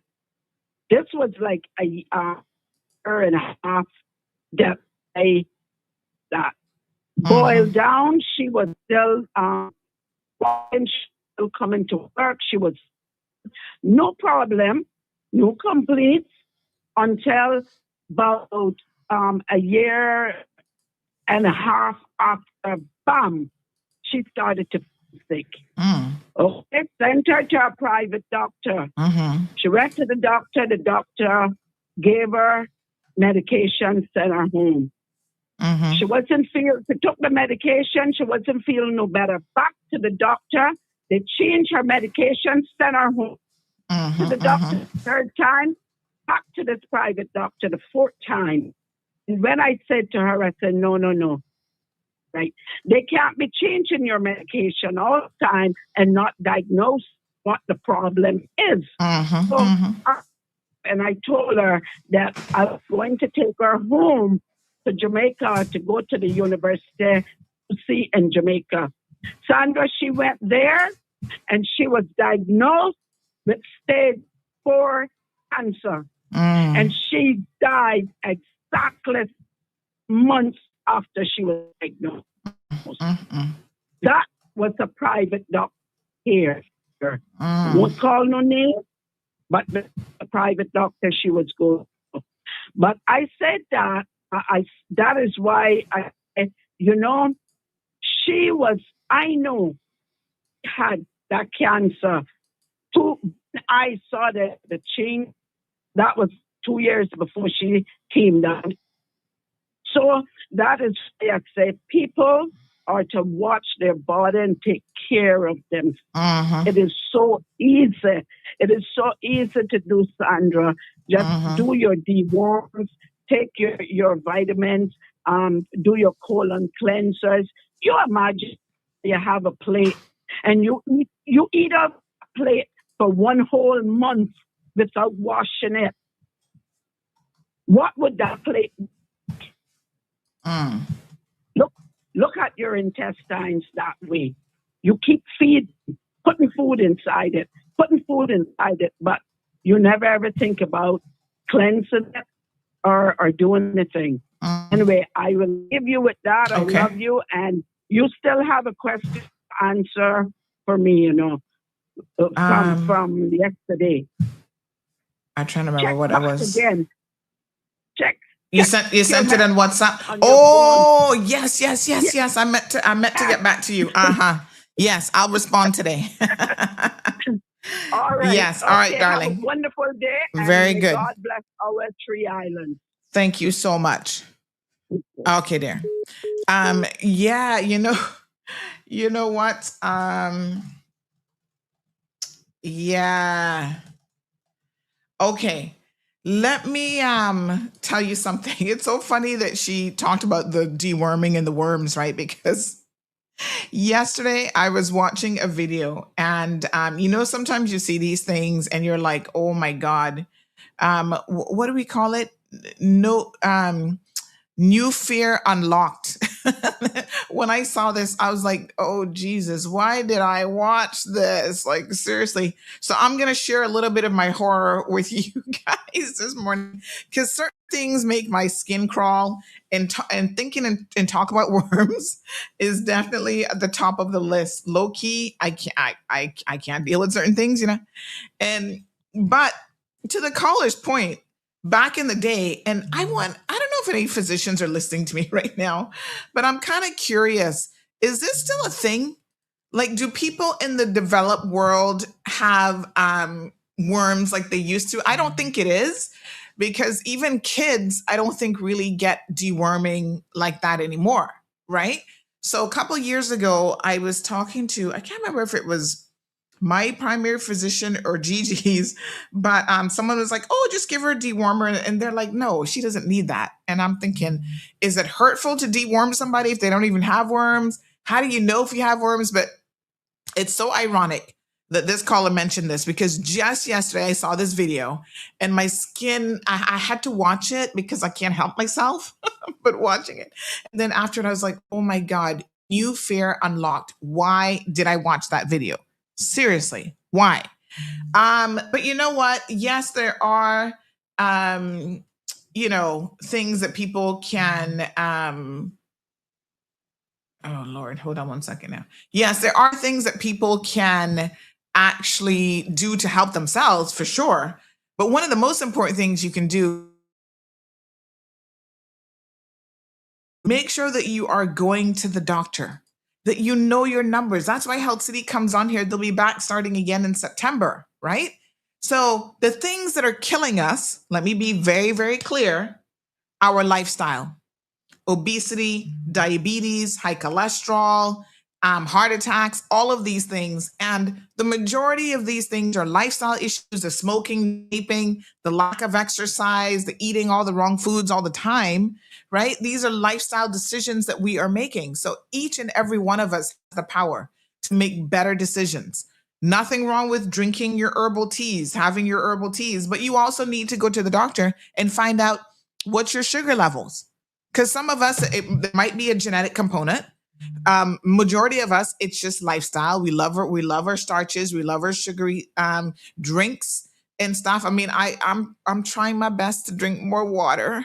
It's difficult. It's hard because I don't really like water that much. Speaking of which, let me have a sip. It's hard for me to drink water, but drink more water, drink teas, drink coffee. Those are only 3 things that we should really be drinking. I'm not a coffee drinker. So that leaves me with 2 options.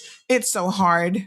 I mean, I'm okay with tea every once in a while, but I'm not an everyday tea drinker. So it's like, I'm literally just drinking water. How boring can my life be? But health-wise, it's better for you. Don't drink the diet sodas. I know some of y'all think diet is better. It's actually worse for you than even the regular sodas. But the 80-20 rule, like limit it to 80% of your life. Occasionally you can have a little drink with something in it, but those sweet drinks are the death of us because your body cannot process liquid sugars in the way that you think. There's no fiber, there's nothing. It just goes straight into your bloodstream, and that is like the worst possible thing you can do. So listen to this, and then I know you guys are gonna have the EBGBs like me, but here you go. Signs you have parasites. Explain sugar cravings, especially for dairy. Parasites love sugar, especially milk sugar. If you crave that, you could have parasites. Grinding your teeth at night could also be parasites, because parasites do affect the nervous system and they can give you that nervous tension. Itchy skin, especially in your private parts at night. That usually is parasites. Parasites to come out more at night. More symptoms at night, think parasites. Extreme bloating after you eat, despite what you eat, could be parasites, because these organisms live in the small intestine just below the stomach. They're not only creating gas and bloating, but they're robbing you nutrition at the stomach level. Iron deficiency anemia. Some of these parasites leach out blood and actually steal or iron, making you anemic. Two of the best things to kill parasites are tinctures of black walnut hull and wormwood extract. What a hot mess, honey child. I've never heard of this black walnut hull and wormwood extract, but there you go. And then, of course, there's traditional stuff. Caribbean will tell you, Caribbean people will tell you what you can take over the counter. What was it that people used to? What was the one thing that your parents with the castor oil, right? And I don't know if castor oil is good, because obviously there's different types of parasites and stuff like that. But pay attention. Those things, especially with kids. So if you see children talking about, their little bum area is like itchy or whatever, you see them trying to scratch it, that is actually a really good indication that there could be some worms, because they tend to want to come out at night when the children are sleeping and that sort of thing. So I know, disgusting, ew, ugh, but better for you to know it and to keep an eye out on these sorts of things. Apparently, you don't just go around deworming them for no reason, but if there are signs that they might have, a worm infestation, then you got to deal with it. Yes. Anyway, there you have it.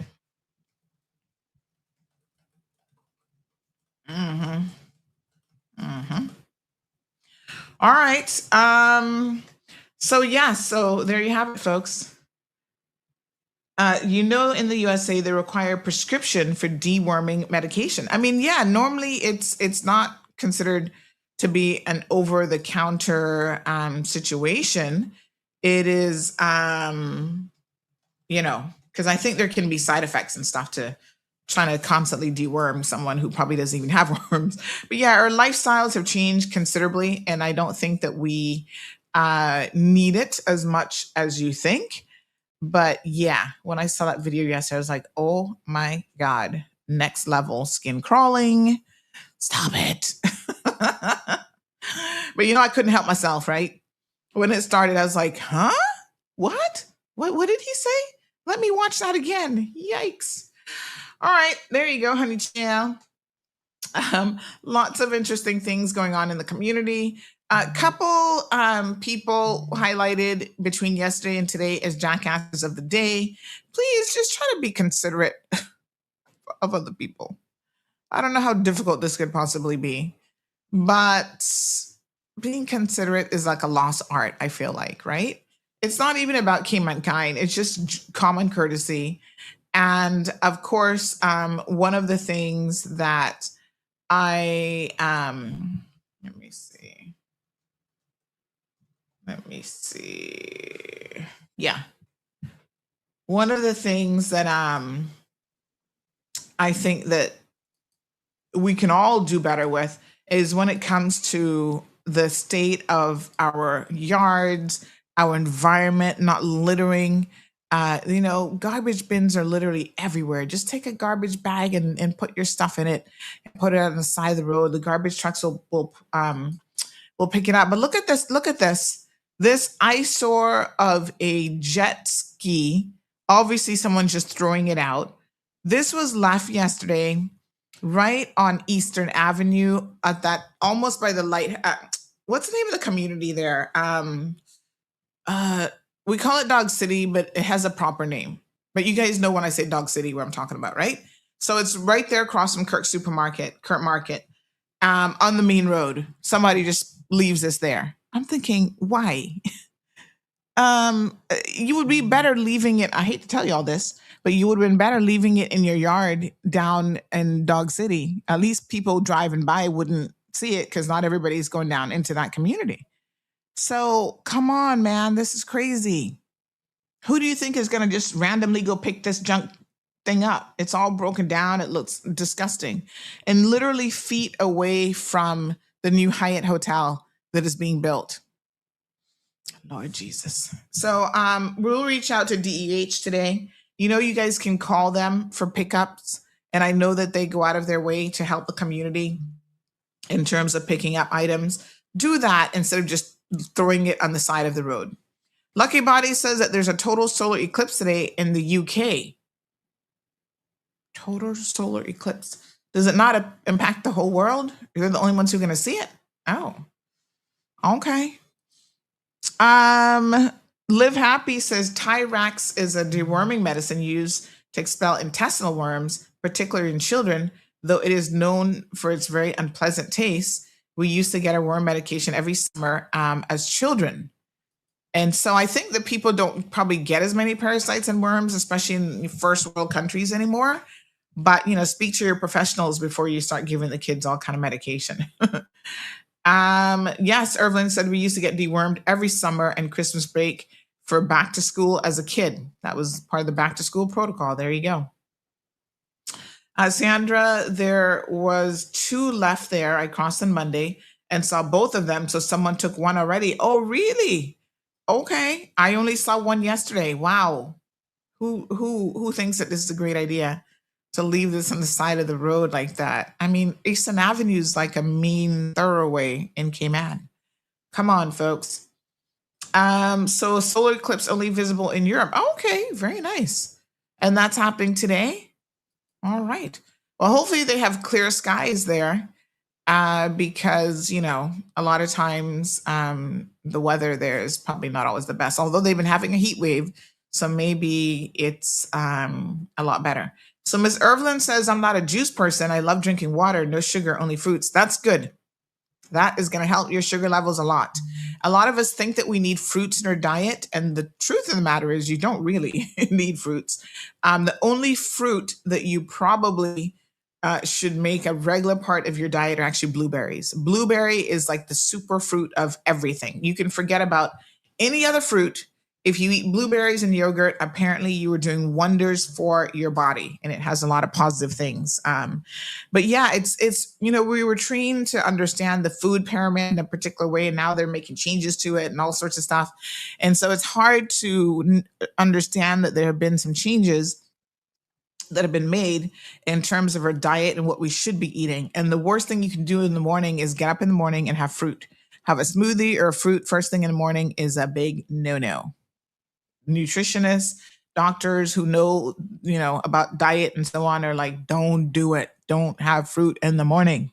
It's not good for you. And if you're going to have it, you basically treat it as more like a dessert, because that is basically what it is. Yeah. Mm-hmm. So it's a, you know, I love all the sweet stuff. So it is a challenge for me.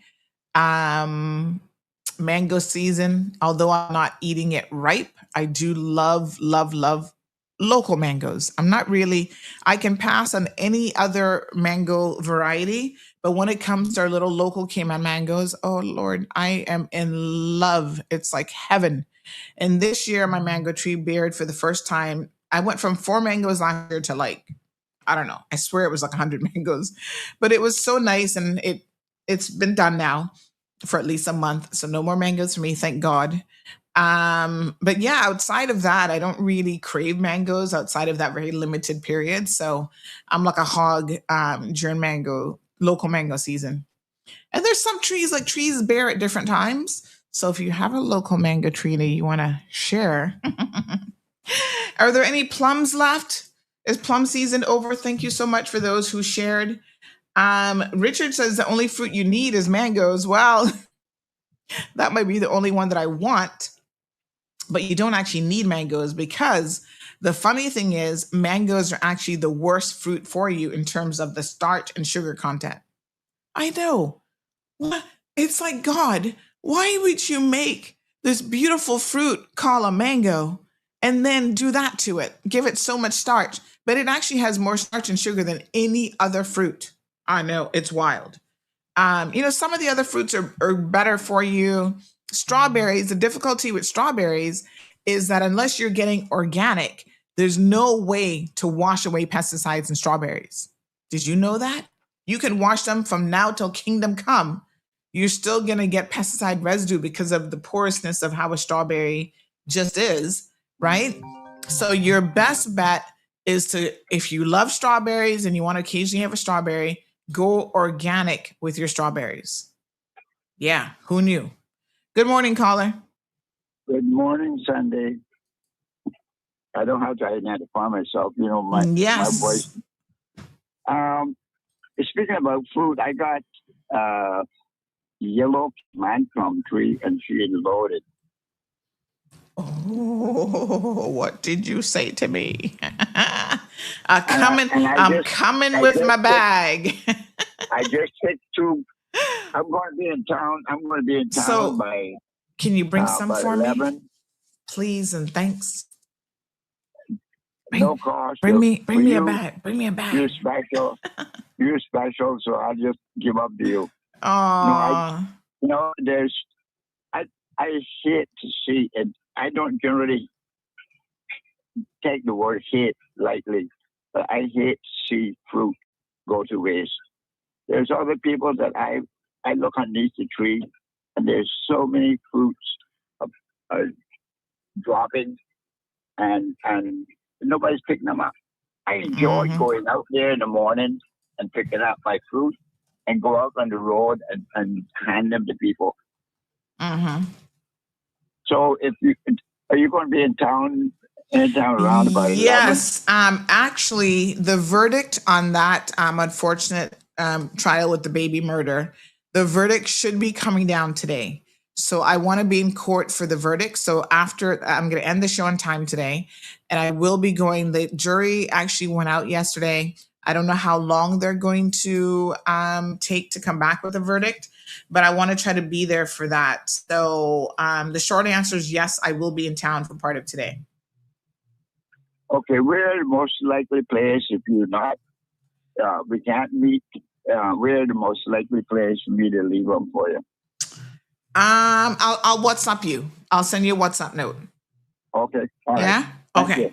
All right. Sounds good. All right, love. Okay, bye. Yeah.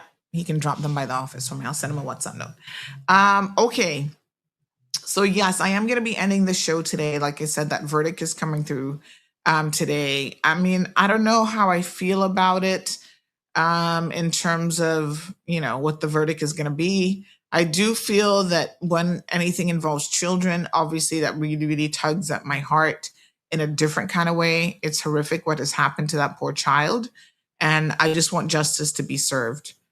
So as soon as the verdict drops, you can expect CMR to have those details online. And this is such a horrific thing. That little 2-year-old baby, she deserves justice. I mean, she never deserved to have this happen to her to begin with. And I think that there's so many other people who either are part of this or knew what happened, including the mother, and obviously they're not on trial. And so it's just all kinds of wrong. Oh boy. So we'll keep an eye on it, and we will certainly let you guys know. All right.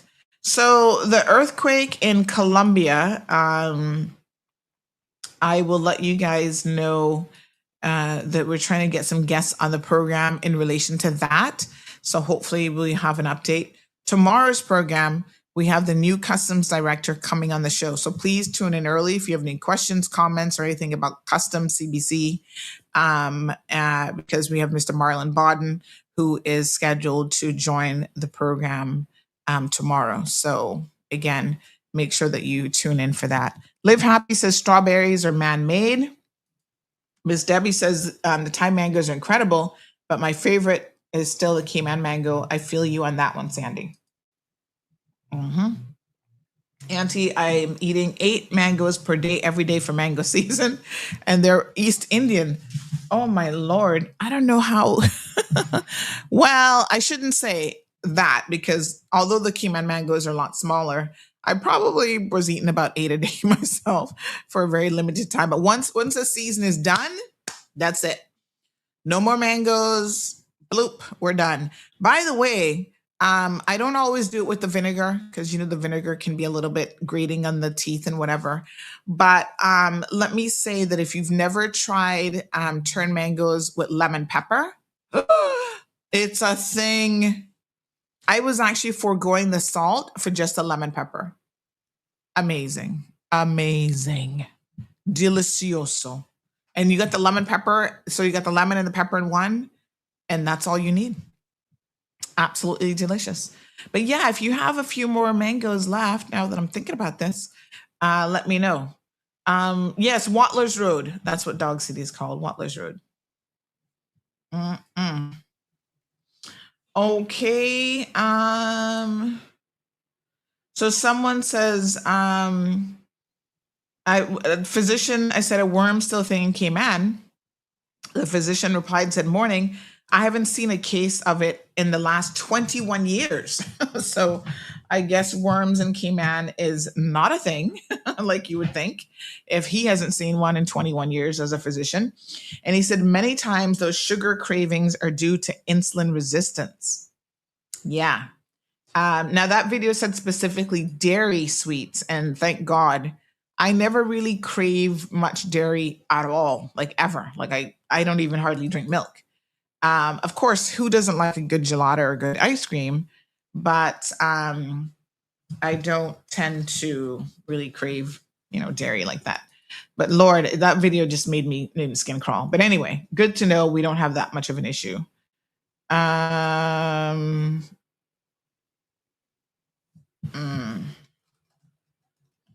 Yeah. Yeah. Okay. All right. Yes. Uh-huh. All right, folks. So I think that's it. I'm going to head out, like I said, keeping an eye on the verdict. So I'll let you guys know as soon as we have that information updated. All right, please have a beautiful day.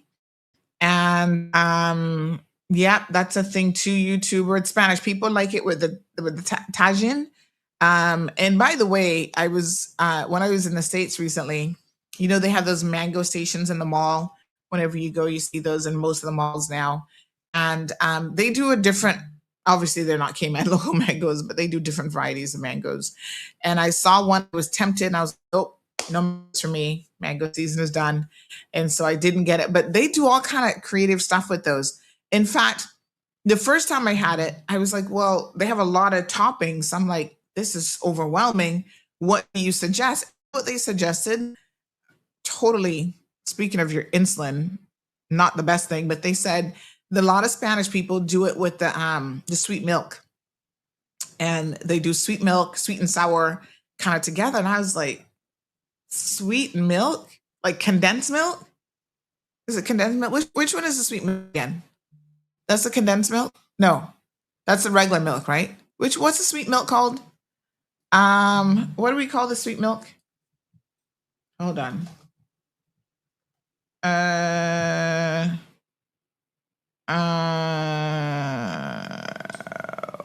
What do we call the sweet milk? Somebody help me out here. The one in the can. What's that sweet milk called? Anyway, condensed milk. That's the same thing, right? Yeah. Okay. Oh yes, I always get that confused with the carnation milk. So they do the condensed milk with yeah. So y'all eat condensed milk and bread. And you're like, Sandy, this is the best thing. And I'm like, listen, don't get me into no more bad habits. I don't want to hear nothing about, sorry, no condensed milk and bread. Because I'm not big on bread, but then I could totally see how condensed milk and bread could be a thing. And I'm just like, I don't need any more things in my life that are that bad for me. But yeah, so they put condensed milk in with the mango. And I'm just like, condensed milk and turn mango? And then they put the other things. And I'm just like, really? So I had it just to try it, to say once I've tried it. Is tahine? Thank you, Soka. And I was like, let me just try it. And Lord have mercy, it was actually really good. I was like, oh, I can see where condensed milk turned mangoes, a little salt and pepper, the spicy seasoning, like it all just works together. It's like a sweet and spicy thing all at the same time. But I didn't want to get hooked on it, so I've only done it the one time. But yeah, I was like, Lord Jesus, this is, again, bad habits unlocked. Corrine says Bammy with sweet milk. Do you guys actually make Bammy? Or I have Bammy when I like go out somewhere and they have it, because I'm, it's like fritters. I don't really make fritters. I mean, if I go to the fish shop, I'll get fritters, but certain things I don't even want to listen. Y'all know the bad habits already as Caribbean people. We love the dumplings, and I love my spinners and everything. I love spinners and curry chicken. I love spinners and stewed chicken. According to Miss Stacy, spinners and curry chicken isn't a thing. That's just me. I'm like, are you sure? Because where did I get it from? But I love spinners and curry chicken. And then the curry, like, the spinners take on the taste of the curry. Oh my God. All right, no more food talking because y'all making me hungry. Condensed milk is sweet milk. For me, it has to be brown bread. Oh, brown bread with sweet milk. That's kind of different. Sunday dinner dessert was cream and shortbread and strawberries. Was cream and shortbread and strawberries. Bambi is made from cassava, I think. Oh, plantains and bread. That was another thing that I learned that some Caymanians apparently love. They make a plantain sandwich, basically. And I'm just like, that is really crazy. I mean, I don't put it together as a sandwich. I can understand it. Yeah, because for me, plantain goes with everything. I mean, who doesn't like a good bright plantain, right? Someone says, I love the sweet pie than spinners. Which sweet pie? I don't know what sweet pie is. Carnation is condensed milk. Carnation is the brand. Yeah, that's how I'm always getting it confused, right?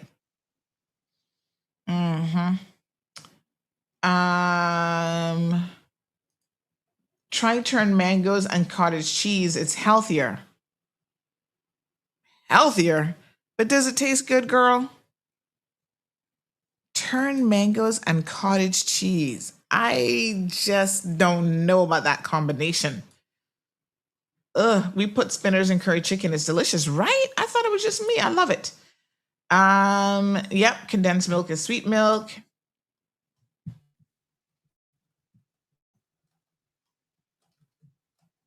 Okay. All right. So remember, I want to update you guys on my journey, trying to figure out my CUC bill. Just a quick note on that.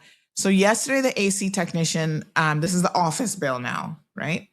At home, I kind of have that under control. Yes, it's a lot, but I know why it's a lot, because it's being used. At the office, it's not being used, and it's still a lot. So they actually said to me that there was a faulty thing. I got to find out which part this is now, on the condenser unit that they replaced. I'm telling y'all, these air conditioning systems, I low-key have a love-hate relationship with air conditioning. Because those condenser units, they don't even be working right, and you don't even know until they really gone out on you. And it's like you can tell when it's not cooling, but there are other things that make them inefficient, and you don't know that. So how was I supposed to know this part was faulty on the condenser? Anyway, I'm monitoring the situation. I got to reach out to CUC today and see if they've seen a difference in the last couple of days in usage, to see if that was really the problem. because they were like, oh, we had to top up the Freon. Oh, you might have a leak. Then, oh, we can't find the leak. Now, oh, it's a faulty. I'm like, really? Anyway, I feel like somebody, again, not much of a change. Speaking of CUC, I asked them to look at the consumption. I don't see much of a change in consumption since the operating stages was adjusted. I can see a small reduction in the usage, but nothing that is going to make a significant reduction in your monthly bill. So once again, I feel like there's something else going on with this condenser unit. And some of these AC companies, they just go round in circles and do everything but what needs to be done. And then finally, they can come back and said, oh, we just need to replace the whole thing. Meanwhile, you've wasted man hours. You've wasted money because something was faulty. I mean, it's just ridiculous. So I'm going to email the Strata right now and tell them this. Let me just send them a message about this AC thing. Good morning. Here's the latest message from CUC this morning. No, something's wrong. And they're going to just have to replace that AC unit. And at some point, I got to get tired of paying these bills and somebody else going to have to pay them. Watch me and them. Anywho, Irvlyn just got her Ecobee from Amazon. Good. And make sure you get the little, what do they call them? The little sensors so that you can put those in different rooms, Irvlyn. Because again, if it's like a central AC, every room has a different temperature. So you might, find that one room is cooling better than others or whatever. So get a couple of the sensors as well. And let me tell you something about the Ecobee. Not every Tom, Dick, and Harry can install that Ecobee system properly for your controls. So if you've never had a smart thermostat before, make sure you get someone to install it who actually knows what it is that they are doing. I'm telling you, because I've had this issue before where our Ecobee was not wired properly. They gotta have a little experience. So make sure you do that. And then YouTuber says, yes, plantain, fried egg, and sausage between 2 slices of bread. I'm not much of a sausage person. I'd rather bacon than sausage. Nothing better than a fried plantain sandwich. Buttered bread, yum. Jamaicans love that also. It's definitely a thing. And Miss Carita's sandwiches, remember? Miss Carita had, what did she have in hers? Did she do plantains in hers? But she definitely had egg. I'm sure butter. I'm sure that was well buttered. Jam or jelly. And was there plantain in there too? I kind of feel like there might have been plantain. Oh God, they were the best. Who missed Miss Carita's? Oh my God. So another bit of sad news, Blue Marlin is over $700 to buy them. How many units did you buy? Yeah, I mean, they're not cheap. The Ecobee systems are not cheap, but I think that they're worth it. But the Blue Marlins apparently is going to be going out of business. So that's, they've been there for a really long time, for as long as I can remember. Blue Marlin has been around. But yeah, food inflation is really crazy. So she had jelly, but did she do plantain? You don't remember any plantains being in it. So it was like jelly, eggs. There was some kind of meat in there, right? Was it bacon? I can't remember now. Anthony says, Amazon won't let me order some models of the Ecobee to deliver on islands. Any suggestion? Ship it to Miami. Find someone who has a mailbox or a link in the US, because those, trust me, the ones that they won't allow you to ship are the ones that you actually want. So have it shipped to a friend. We all got friends overseas, and have them, bring it in for you on the next trip or whatever. You should have told me that last week. I could have brought it back for you. Also set your thermostat to have the fan kick on periodically between AC coolings. So Shaka says, yes, you absolutely right. Correct installation is key. And remember, folks, I'm going to tell you all this now. It was Ham that she did. Yeah, that was probably about right. I'm going to tell you this now. You got to turn off the AC, right? You're not going to save no matter what you do. CUC is telling you there's no substitution for shutting it off. When you shut it off, it's not going to be used. So right now, I'm leaving my house. I'm going to go into town, and I'm going into the Ecobee app right now, and I am going to go clickety-click and I'm turning off the AC on this side of the house. So right now it's at 75 degrees, right? You put that up to 80 and it's like 100 degrees outside, and not gonna make much of a difference. So I'm turning it off. Master bedroom is off. This side of the house is off. Living room is also off, but later in the day, if it gets kind of warm, we might turn that on because Gigi's still here out of school. But for now, we open the doors, let some nice fresh breeze in, the sliding doors, and we good to go. All right, so you could do ham, eggs, and jelly, and you had a choice. Oh, nice. And you could do bacon. Delicious. All right, that's all we got. Which AC company are you using? We're going to have to talk about it. I'm making some changes in my life. So we're going to have to talk about it. Now, listen, ham, cheese, egg, cheese, jam, and ham is what Miss... Okay. Yeah. Love Arthur's bologna and white cheese. Oh, nice. Green plantain is everything. Not for me. I mean, I'll eat the occasional green plantain. I know Spanish people love green plantain, but I'll eat it sometimes. But for me, maduros, ripe plantain, that's where it's happening. Let me see. Good morning. I'm thinking of you as you head to court. It's not for me, but it's for that poor child. I could not face that verdict. I hope that justice is done. If guilt is found, I also hope that our friends in prison take care of the punishment necessary. I think the Betty brand is not as thick as Nestle for condensed milk. Oh, okay. All right. Okay, I'm gonna run, and I'll keep you guys updated. And yes, send this message of air conditioning before I leave. And we'll see you guys tomorrow. So tune in early. Like I said, Mr. Bodden will be here with us, and we'll talk all things custom, CBC. You know, he's taken over the helm now over there. So, of course, we want to congratulate him on this professional achievement as well. Thank you so much. He says, I love your top. Lots of hearts. Yeah, appreciate it. I got to do some clearing out of the closet, too, because it's getting a little bit thick in there. So I'm going to be doing a donation bag. By the way, if you have kids, I'll post something on social later. Gigi has outgrown, she's had a growth spurt upwards, not outward. So she's outgrown quite a few things, and we went through and we did a big clearing out before we went away. And we have like 3-4 bags of stuff, everything that you can possibly imagine. And so I'm going to be donating those. I did have a girlfriend whose daughter is younger than Gigi. I think she's about 5 now. So I'm going to give her first dibs. I said, go through it, see, what you want, whatever. And then I'll let you guys know, and you can just come and get it. Like I'm not into, no, I'm just like, take it. Some stuff is new because she never wore it because of whatever and what, just take it. So I'll let you know when that is available. Hopefully I should do that probably this week. El Rey says coffee with condensed milk is the best.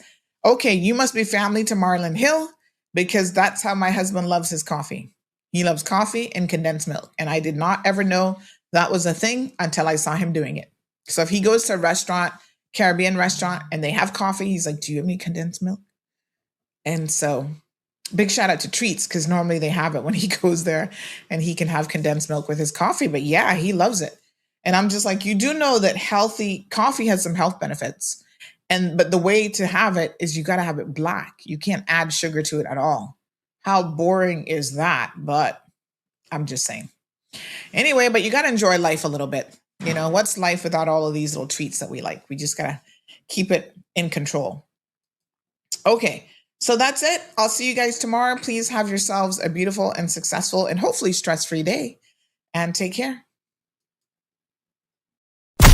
Thank you for tuning in to another episode of The Cold Hard Truth on Bobo 89.1 FM. Cayman's #1 talk show is live weekdays from 7:30 a.m. Never miss an episode again. Watch anytime on CMR's Facebook and YouTube channels for the latest show episodes. Don't forget to follow us online on our social media channels. And visit CaymanMarlRoad.com for all the latest news and community happenings.